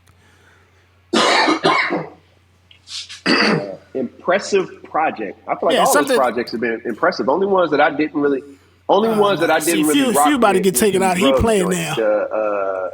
Few playing, man. He talking about all of his records. What you got? Recovery. Pretty much all of them was impressive. Kenny trying to get out of here. Nah, he's dropped a handful since Recovery. Recovery is about literally almost about 8 years ago. Let's walk it down right quick. Yeah, I'm saying since Recovery, they pretty much all dope.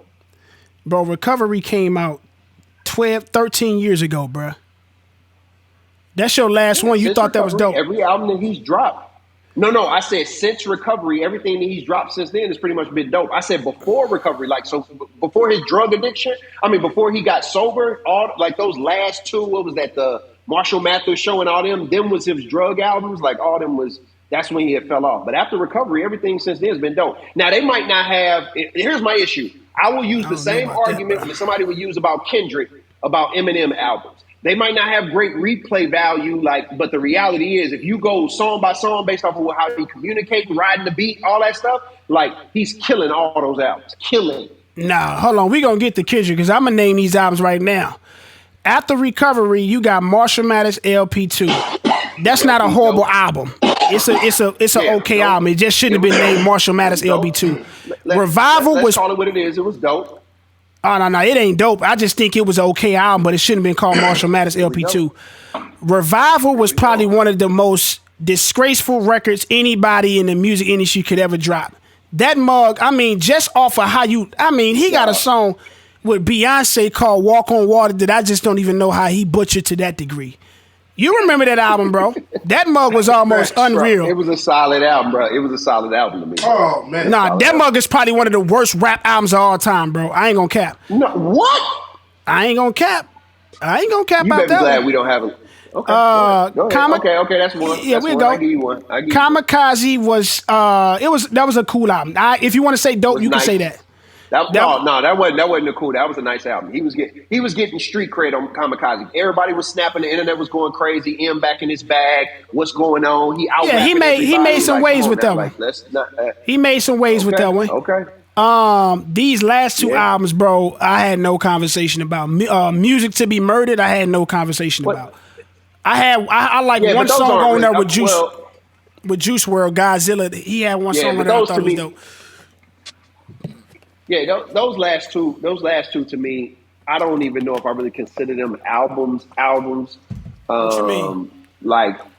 Those was almost like mixtape type joints. Like them wasn't even they was like thrown out there. They wasn't even pubbed like a real album. You know what I'm saying? Like not like Kamikaze or Recovery or any of them other joints. Closing comments on M, man. What do you think he should do next? Should he just throw the shoestrings on the power lines, or do you want to continue to see him? Sometimes I shouldn't be in the position to ask this stuff, man. But what you got? What I would like to be honest, what I would like to see from M is to allow somebody else to produce his record, similar to what Nas did. Nas had completely fallen off putting out music. I honestly like that. I like that. I honestly like that. A different producer and makes him relevant, because I feel like this. Here's my thing. Eminem's features are always crazy. Oh yeah. My deal is, so it's amazing. That's typically because he has other producers, or at least other producers have been involved with the beat, even though they'll allow him sometime to help produce the beat as well. So my deal is, I would like to see M reinvent himself by allowing another producer to do his music. I know he's loyal to Dre. I know he like to make his own beats, but that's what I would like to see, because I think he would kill. I personally think the dude will kill. I don't know. Rap God to me solidified him as the greatest rapper of all time. If there was any question, he took just a thought to take. I'm going to take everybody's cadence, all your favorite rappers. I'm going to take all their cadences and I'm going to do it and do them better. Hold on, let's see where he went. Hey, what happened was his feelings got hurt. Hey, Kenny. Hey, where you at, Kenny? His feelings is hurt. Hey, dog. This kind of truth make cats run for the border. I'm telling you. Hey, I ain't gonna lie though. As far as M though, the last thing you said about him, suggesting to him get another producer to produce his beats, I honestly like that take, because, like you said, Nas, he's another guy that a lot of people had problems with his production. In the moment he got with Hit Boy, he became a hit boy. No kizzy, dog. Like, he gave him a different, I'm almost at the point where I'm like, is the beginning of Nas' career better than his end, or where he is currently right now? I mean, off of nostalgia, I think I think off of nostalgia, people were gonna say yeah at the beginning, but the consistency and what he's put together in his King Disease series is it's next level, bro. Like we ain't even seen. The thing, some of these takes are crazy because I'm discussing nothing but goats, but I can't recall a time that Hove was in a certain bag where 3 consecutive albums, I'm talking about the latter years of Hove, like him in this chapter of kind of being a mogul. Hove haven't been active in a way that the way Nas has moved since getting with Hit Boy. Nas is doing something different than even Hove had done in that latter year of his career. You got Niggas in Paris, the Watch the Throne duo with him and Ye. Some people may not count it because it's a duo. You got 444, I think definitely will be contesting as a classic. Holy Grail was an okay, good album, but it wasn't a classic. Cool. But King Disease 1 through 3 is almost a press play, and dang near every one of them are a classic. So you got to give kudos to Nas for being able to pull something off. But I want to revisit that. I want to revisit that one day, dog. Just kind of discussing the latter years of Nas and kind of compare, because I think Nas is making his candidacy, his vote as far as being one of the greatest of all time, reemerge to a different surface. Like what was happening was Nas was like other cats was coming in and push him down. Another guy come in and push him down. Kind of like what happens like with the NBA, right? With Best Ever. And what this has done is made him start to step back above folks who had passed him up. I agree. Oh yeah. No, Nas is doing something that I think is as the years go on. When we look back at this time with him, and I think he should probably tap out at 3 with him and Hit Boy.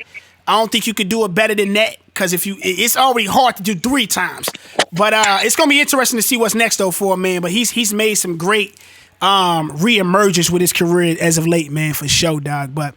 What did you have something, Kenny? Dog, you basically was mute on Eminem. You don't do white rappers, huh? Listen, no. Let me be very clear. Eminem is one of the best lyricists to ever touch a mic. That can't be debated whatsoever. I'm a dude who loves lyrics, so I'll never disrespect Eminem in that range at all. When you talk about holistically as an artist, though, no, so we gotta stop. We gotta stop the madness. Like Eminem has put together some solid bodies of work that I actually think do have more replay value than some people will claim. But like, yeah, I agree. Nah, bro. Like, and he makes hits, bro. And he makes hits. Are we not saying he doesn't make hits? He makes hits. He makes hits. He makes bro. He makes hits. He said. Eminem, he makes hits. Oh, even when you said album, like the song he had with Rihanna, like that mug was a hit. Kyle, Kyle, you know the people. Listen, bro. Listen, I'm in urban communities a lot around a lot of black folks often. I've never heard somebody jump in the whip and go, "Yo, you know what I really want to play right now? Go ahead and throw that Eminem on real quick." Come on, you gotta stop this, man. Is that the determination for greatest rapper? Never. Is that the determination for greatest rapper? That's not true because it hasn't always. What I'm saying to you is, it hasn't always been that way. If you're talking about skill, if you're talking about skill, ability, and lyricism, we can have that conversation. If we're talking about rap artist, meaning your ability to make music that reaches the masses and touches people and stuff like that in a community of rap, white emo kids who pop pills and take ecstasy listen to Eminem, bro. You want to slap your moms and come from trailer parks. Dudes from the hood is not banging Eminem, bro. I'm telling you, that happened. No, that's false, man. That's actually false. Come on, hey, man. Here's the issue. Here's the issue: is that a lot of black people don't want to admit that they listen to him. Because Cat Show was listening to that Rihanna song. Cat Show was listening to Stan. Cat Show was listening to Lose Yourself. Cat Show was listening. I guarantee you, I play you any Eminem hit. Every dude you know who you talking about who don't say it can rap almost every verse.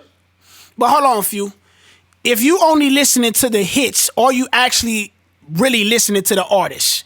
Because anybody that just come and talk to me about a Drake hit, you ain't a Drake fan for me. And honestly, if you really know about Drake, his side B's is really the bread and butter of his catalog. Absolutely. We're not talking about hey bro, what I'm saying is you saying greatest rap artist, bro. I measure all things that have to do with artistry. Right? Music. So like their actual music, their content.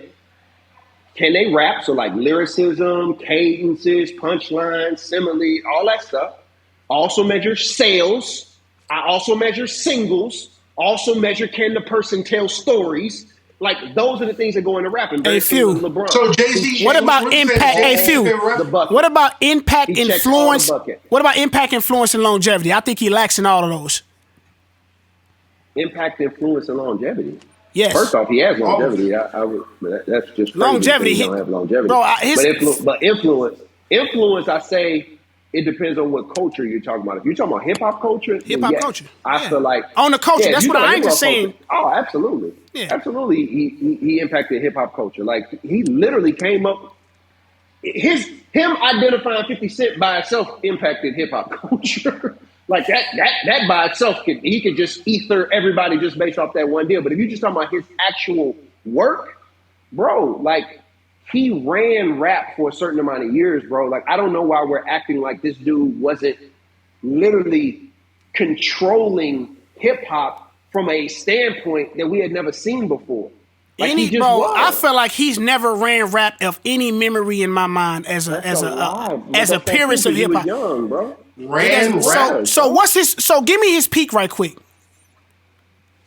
Give me his peak. His peak was Marshall Mathers during the Marshall Mathers when he was with Dre. So that's the turn of the century, right? Doing that. The turn of the century. Huh? Like turn of the century? Yeah. That's why. I'll tell you why. I'll tell you the note that will tell you that he was running it. What did Jay-Z say? What did he say? He said, M, Pimp Juice, and me. That's what he said. M, Pimp Juice, and me. So if he's still saying that, then how isn't it not Hov running it then, fam? Yeah. Huh? I said if Hov is saying that, how is it not Hov running it at that time? Why was Hov not doing what? I'm sorry. I'm saying if Hov was saying that, how is it Hov not running it at that time? I think he was. I'm not saying he wasn't the only person. What I meant running it, meaning like these was the dudes who were shaping the culture at the time. It was Nelly, it was Hov, and it was M, bro. And M had major cred, bro. You got to understand. He basically made Dr. Dre relevant again, bro. Like Dr. Dre was pop culture. Like, bro. Yeah, it's hard to say a cat running it because when you talking about running it, bro. Culture, you gotta be it's gotta be dominant, dog. Like when you talking about running it, bro, I think of stints of like, bro. He was dominant. He was dominating the airwaves. He was dominating sales. Everybody was featuring him on everything. Like, bro, this is not. What do you mean? Like everybody gotta be everywhere. Feature, like, and he was coming hard. Like Eminem was always selling. He can sell crazy show. records. He won all the awards. Like I just don't know what more do you want from the man, dude? He's putting. I'm just giving you the guy because when I'm comparing it. When I'm comparing it to the guys that's been dominant in my adult and teenage years, it very much didn't seem like that was what it was. If you still got guys like Hov saying that, because when I say Drake dominating or Wayne dominated or Ye dominated, it's a different domination when I compare that to M. Yeah, but they were together. But you wouldn't say nobody's next to Drake. But you wouldn't say Wayne was the only person dominating. Like Wayne was the one running it though. When Wayne he was the one running it. Wayne was on, singularly, he was running it. Wayne was hot. No, Ye was running too, bro. We can't disrespect what Ye was. Bro, Ye was being an active. He was being an active rapper at that time. Ye, honestly, bro, his dominance spread it out. I'm talking about like a hot white space dominance is what I'm talking about. Now Drake has forever lived there, so he's that's a different way of doing it. But a white hot space where it's like, bro, everywhere, every feature in a million in a week, like that type of dominance, bro, is different. That was the end. When Lollipop dropped, cats knew exactly where they was. But that mug came on VH1 videos at like 1 a.m. and cats was up waiting for that mug going nuts. Like that's the type of moments. M did that. But M did that, bro. No, yes. I don't think M was doing that. Here's the key. Here's the key that's being missed. Bro, losing not for cats. Kyle's was right. Like a song that people had never like. It was a real moment for cats, bro. Like y'all, like that Marshall Mathers LP, bro. That mug was, bro. Cats is lying, bro. What they doing now is that we're having revisionist history. During that time, you got to understand what the turn of the century was. It was more like happy music. Jay-Z was putting out Hard Knock Life. It's a Hard Knock Life. You had cats singing. Like it was a different type of era. He was the one rapping.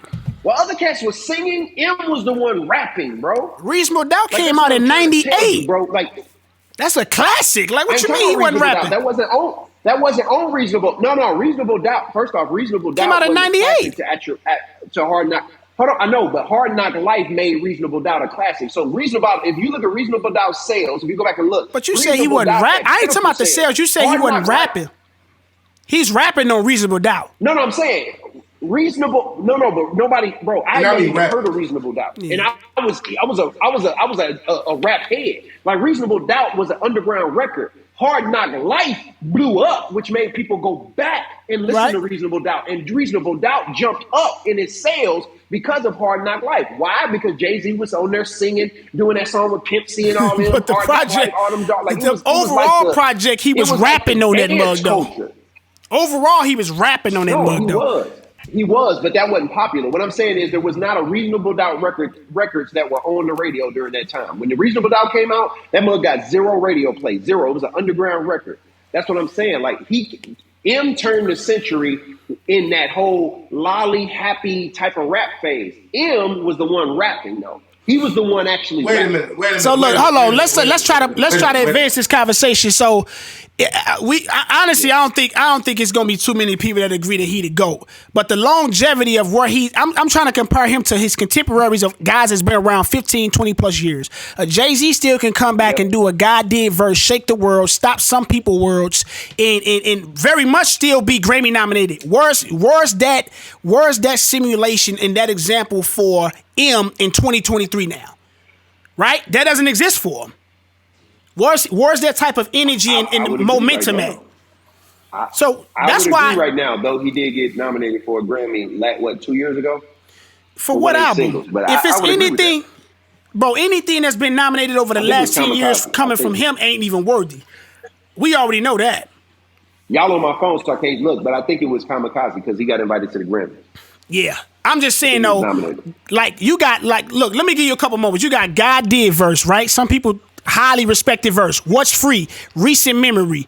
You got him still in the recent memory of 444 was in 26. I want to say 2016. That's a bona fide classic though. That some people put in the upper echelon of his catalog. None of these records we getting from M make us have to reorder his elite albums. Is that true? Is it anything that he's dropped for Eminem that we got? Yeah, albums. I mean, yeah, we got to look at his catalog. I would say Kamikaze was his last record, and that was the one that elevated him back. Cats, I will go back and pull him up because I saved them. Y'all remember, he blew up Twitter, and I said I was saving these because Cats had been hating on him for years. Cats was calling him the GOAT again. Cats was talking about, I can't believe this boy. Was it anybody that was in the chat saying that? Cats was going crazy. Hey, man, well, hey, we gon' I guess we'll see what's gonna happen with your boy for the years to come, man. But we got another guy that's lined up for you, man. Kyle's hate. Here we go. Kyle's hate for Kendrick, man, which is almost as equally as crazy as the love for M is. It's about equal amount of hate for Kendrick. I don't dislike Kendrick Lamar. I mean, contrary to public, I do not dislike Kendrick Lamar. I just dislike his swag. I dislike his hair. I dislike his music. I dislike his videos. Like Kendrick Lamar makes backwood drunk slave music. Like that's what he makes. And I'm not a fan of that. Nothing about his vibe. About his vibe. I respect him as an artist. Now I have the highest respect. It's what it look, bro. You can't tell me that when you listen to a Kendrick Lamar album, it doesn't hit on all three of those. Backwoods, it sounds like some old, just some old grimy, not like hood. That must sound like some old grimy, stuff they play down in Mississippi in the woods. Like it do some tavern type music. Like that's what it is. It sounds like he drunk. It sounds like music somebody drunk would make. And it sounds like slave music, bro. It's got all that like somber, depressing, I don't relate to it at all. Now I respect Kendrick as an artist. I have the utmost respect for him as an artist. I think he's one of the greatest artists of our time. But music, horrible. No replay value at all. Oh, now hold on, man. What is happening? This take is almost unreal. I don't even know if I can put this mug out. You can take Kendrick's album. You should. This is honestly what I think they should do. They should have displays in art museums of Kendrick's albums. They should have like video, like TVs, artistry, and play his music in art museums. That's the only place it should go. You should go look at it, respect it, enjoy it, and you go home. But you don't take it with you. You don't take Kendrick Lamar music with you. Come on, man. Nah, bro. Mm-mm. Hey, side note, man. He actually has a Pulitzer Award. You're not he actually has a Pulitzer Award from that platform. Hey, okay, man. Well, let me just do this. I'm not responsible. Hold on, Kenny. Let me ask T-Word. How often do you listen to those last two Kendrick Lamar albums? I listened to about 3 songs off of Mr. Morale and the Big Steppers, and I listened to Damn. Damn is the one before that. Yeah, I listened to Damn. Damn is replayable. Yeah, Damn had a lot. Hey, that was actually pretty good. I'll give that one. That was like the what's if you ask the bevy. If you ask me for the bevy of how much I play Kendrick Lamar catalog overall, he would be on the lower end of like the rotation in my playlist, though. He would be. Yeah, he's going to be on the lower end of most rotations.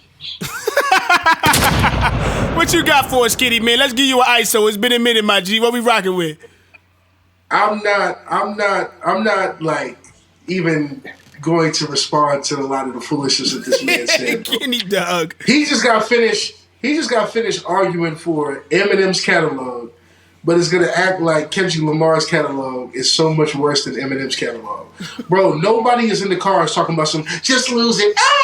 Like it's not like nobody's doing that, bro. I don't know a single cat, bro. And this dude wants to make it seem like Kendrick Lamar has no replay value and shouldn't be taken with you. I have nothing to say about this take. It is ridiculous, and I hope that people slander him in the comments for this, because this is absolutely disrespectful. That's my solo shot. There it is. Kenny. We're in a group. We're in a group chat. And when the Kendrick Lamar album hit, and we was about a month or two later, almost everybody in there, except for one person, said they hadn't really revisited the album. Who was the one person? So let's keep it real, bro. Let's keep it, including you.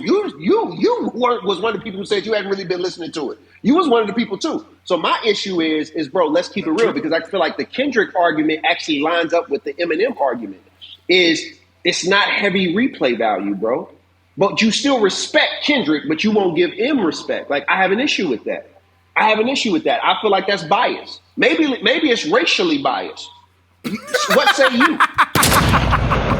He attacked you for being racist now, dog. What? Dog, this man is so crazy, dog. And he know he wrong, too. That's he put in the street, yeah.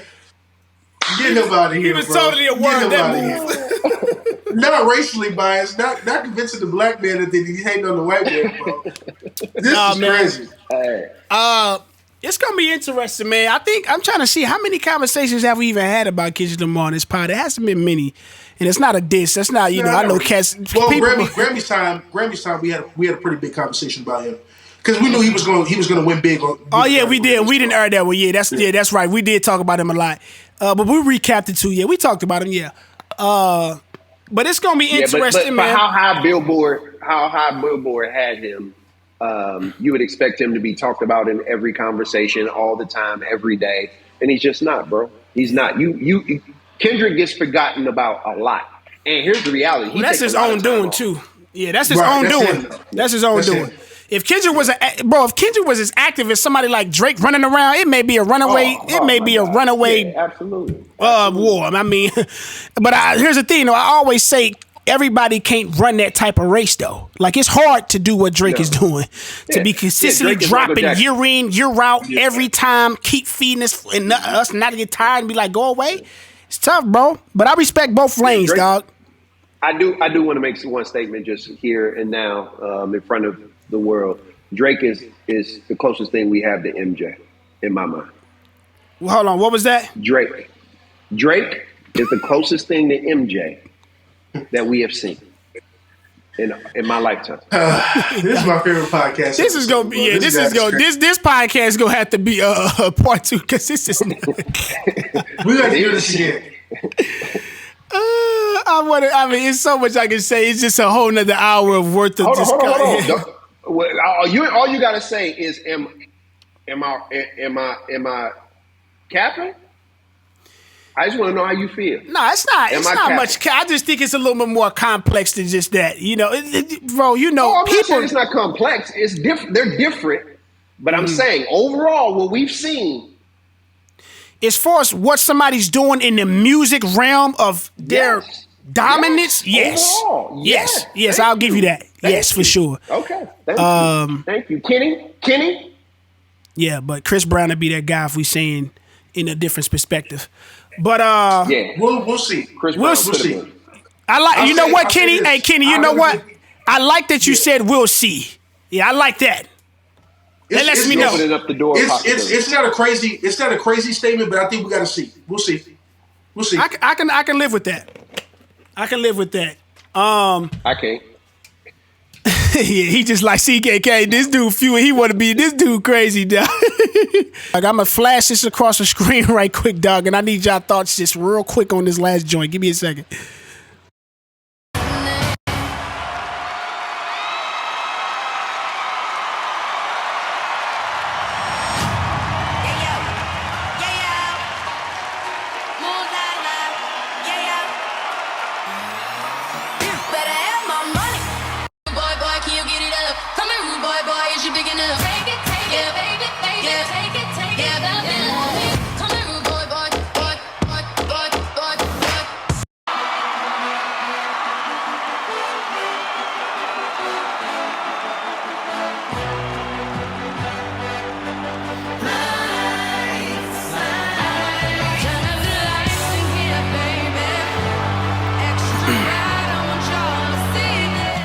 Man, I just had to throw that across the screen, dog. I know we haven't really talked about Rihanna in that side of the music world. We gonna get to that, dog. They probably think I'm an exclusive, explicit rap listener. I listen to all kind of music, dog. But man, I gotta say, man, first and foremost, let me say this: congrats on the baby, for sure, right? If you ask me, my immediate thoughts was I wish she would have pushed it off to 2024 or 2025, gave us the real Rihanna experience. I'm a huge Rihanna fan. I'm a part of the Navy. I think the only person I really can say that's, you know, that can look her eye in the eye or I will accept that's kind of over her is Beyonce. And man, I was kind of a little bit let down with the halftime performance, man. But what's y'all immediate thoughts, dog? Do y'all got more grace than me, or how y'all feel, dog? Mid. I think that the visuals were incredible. I think Rihanna is a class act. I think the cool thing about Rihanna is she's sitting on so many hits that a lot of those records you almost forget that she was a part of to a certain degree. So I think that part was dope. But if I'm being honest, it was a little bit underwhelming. I also thought that the fact that she was pregnant, which is super dope, you know, congrats on that. Baby number 2 with ASAP. I think that's cool, but the fact that she couldn't move was a huge deal. So, you know, we're seeing the dancers do a lot, and we're seeing the cinematography and all of that, and them killing it. But when she can't move and can't really flex the way that she's, you know, accustomed to moving around because of the baby and safety and things of that nature, I would have rather her.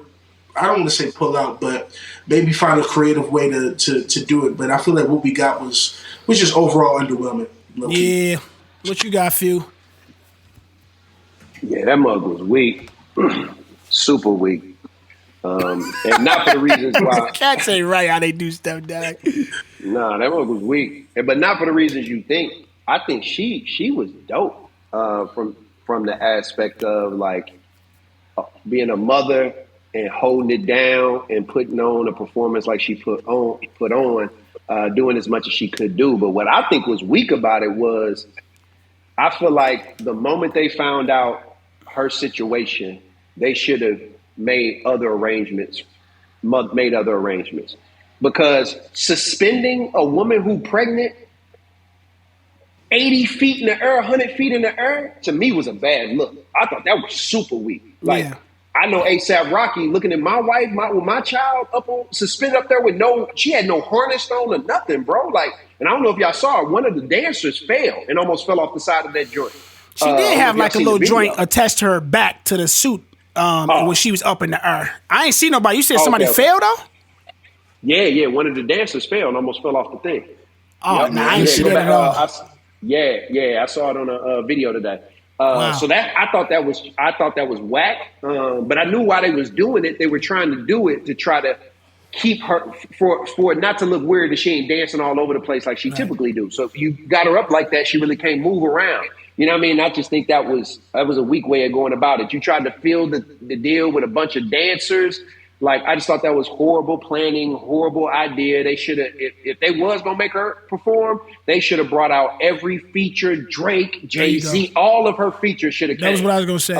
And that would have been more of a show. You know what I mean? If you're going to help her out and honor her being a mother and highlight that, then let's honor her and help her and make the show amazing. Because a lot of folks, believe it or not, a lot of people watch the Super Bowl and they get to see certain artists for the first time in their element. You know what I'm saying? Like, and so for people who are just random fans of football who came to see that, I feel like it was underwhelming for them. And I don't think it was her fault. Like, she was pregnant, probably didn't know, you know what I'm saying? And so they should have made other arrangements or they should have put more thought into that performance. So that's why I think it was weak. Had nothing to do with her. I think it was beautiful how she still held it down, being pregnant and highlighted it. You know what I mean? I think it was wonderful. But I feel like they did her a disservice. Yeah, I was a bit let. I mean, I was a lot let down, honestly. Rihanna, like, she my favorite female artist of all time. Yeah, in her catalog is too just crazy, elite and just prestige to not bring out some of them features, dog. Like, Run This Town, like all the joints she got with Drake. Yeah, bro, I mean, all that, bro. Yeah, Future. Bro, I mean, she got, so. But, I ain't gonna kill my girl too much, man. I'm hoping that she still, got an album coming this year, man. I know you got to take care of the child. Salute to her and Rocky, man. Rocky putting in work. I was kind of hot at him, but if I'm Rocky and she my girl, I'm probably giving her 3 already at this point anyway. So, hey, that's just kind of what it is. You know what I mean? But as far as this, no, they're not married. They did like a fake wedding in a movie. No, it was like something in a music video. I don't think they actually married though. No, they're not married. Oh, okay. No, they're not. Man, I gotta touch on this right quick, dog. Pat Mahomes, first 5 seasons, been to the AFC Championship, I think all 5 years. Been to the Super Bowl 4 out of the 5. 2 out of the 4 he won. Is he gonna be able to catch Tom Brady? Is he already a top 5 guy? QB of all time. I seen some guys putting him there. Just give me quick thoughts on him, man. What do we feel about Pat? Is he arriving already at that point? Yeah. I got him there, man. I got him. I feel like Patrick Mahomes is arguably next in line to be the GOAT. Montana and then him. We're not gonna have no conversation about Brady, but I feel like Brady is eliminated based off of his, cheating scandal and Belichick stuff. So I think that just takes him off the plate. For me personally, I gotta look at Kenny. Kenny know how to keep his composure. But yeah, I love it though. But even if you tried to line up and count Brady's cheating chips, I feel like Mahomes is on a trajectory right now where it's foreseeable that he'll be able to pass Brady because of this. I don't know if y'all know this, but he has the most rookies on a team next to this. Only 2 other teams, and both of the other 2 teams had 2 of the worst records in the NFL. So the fact that he's able to take a team with that many rookies on rookie contracts to the Super Bowl is insanity, bro. Like, it's insanity, and that just means that they're gonna be able to keep that team together because they don't have to pay those rookies. They get to keep them on them 5-year rookie extensions. So, and his contract in just number wise, 10 years, $500 million is crazy. But the way it's gonna pan out is actually gonna be relieving of the cap on that team to sign people. Like, it's gonna be one of the cheapest QB deals in 3 years. They were saying it is, and they said like he's gonna be like number 6 or something. Yeah. So I mean, that I gotta give kudos to a guy like that because he's deserving of every bit of the top top paid player in the league, and the fact that he willing to be like, yeah, I sacrificed this to sign or to catch, is pretty dope. You know what I'm saying? And then you said the whole rookie joint, and then to do it without what's my boy name that went to your boy Dolphins? Cheetah. What's his name? Yeah, dog. Tyreek Hill. Yeah, bro. The fact that he went down there, it was didn't miss a beat. You know, and Travis was saying that Cass was saying he ain't gonna be nothing without Tyreek. They was tripping with that. I mean, you still got Travis. Yeah. Honestly, if you really watch them, bro, Travis Kelce has always been the main nucleus of that offense. Honestly, if you ask me, that is for throwing targets. But yeah, man. Yeah, dog. What you got, Kenny, dog?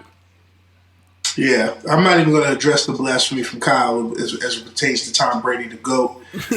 Greatest franchise in NFL history, the New England Patriots, and the greatest coach in NFL history of Bill Belichick.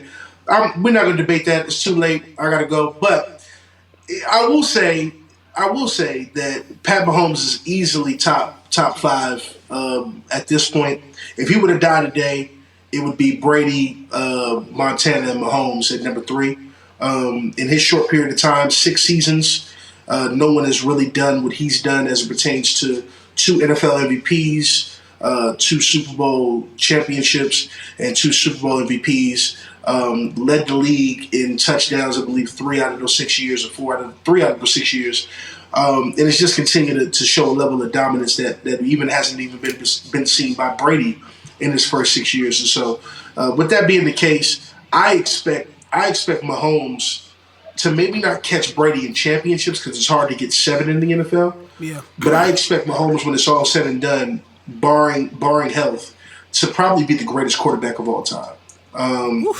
We've just never seen. How can he do that if he doesn't pass him in championships? Well, I think similar to LeBron, it will kind of be like the LeBron and MJ understanding, which is for him, he'll have all the records. What you got to also understand, though, is the difference is Mahomes is way better than Brady as an individual player at this stage of his career. Facts. And LeBron was way better than that is not, MJ that is 18, not, 19, that is 20, not the case 21, for Jordan 22. and LeBron. Jordan day one in the NBA. Let him wrap that up because Phil about to get rallied up for another 45 Jordan minutes. day one in the NBA was better than LeBron by a good margin.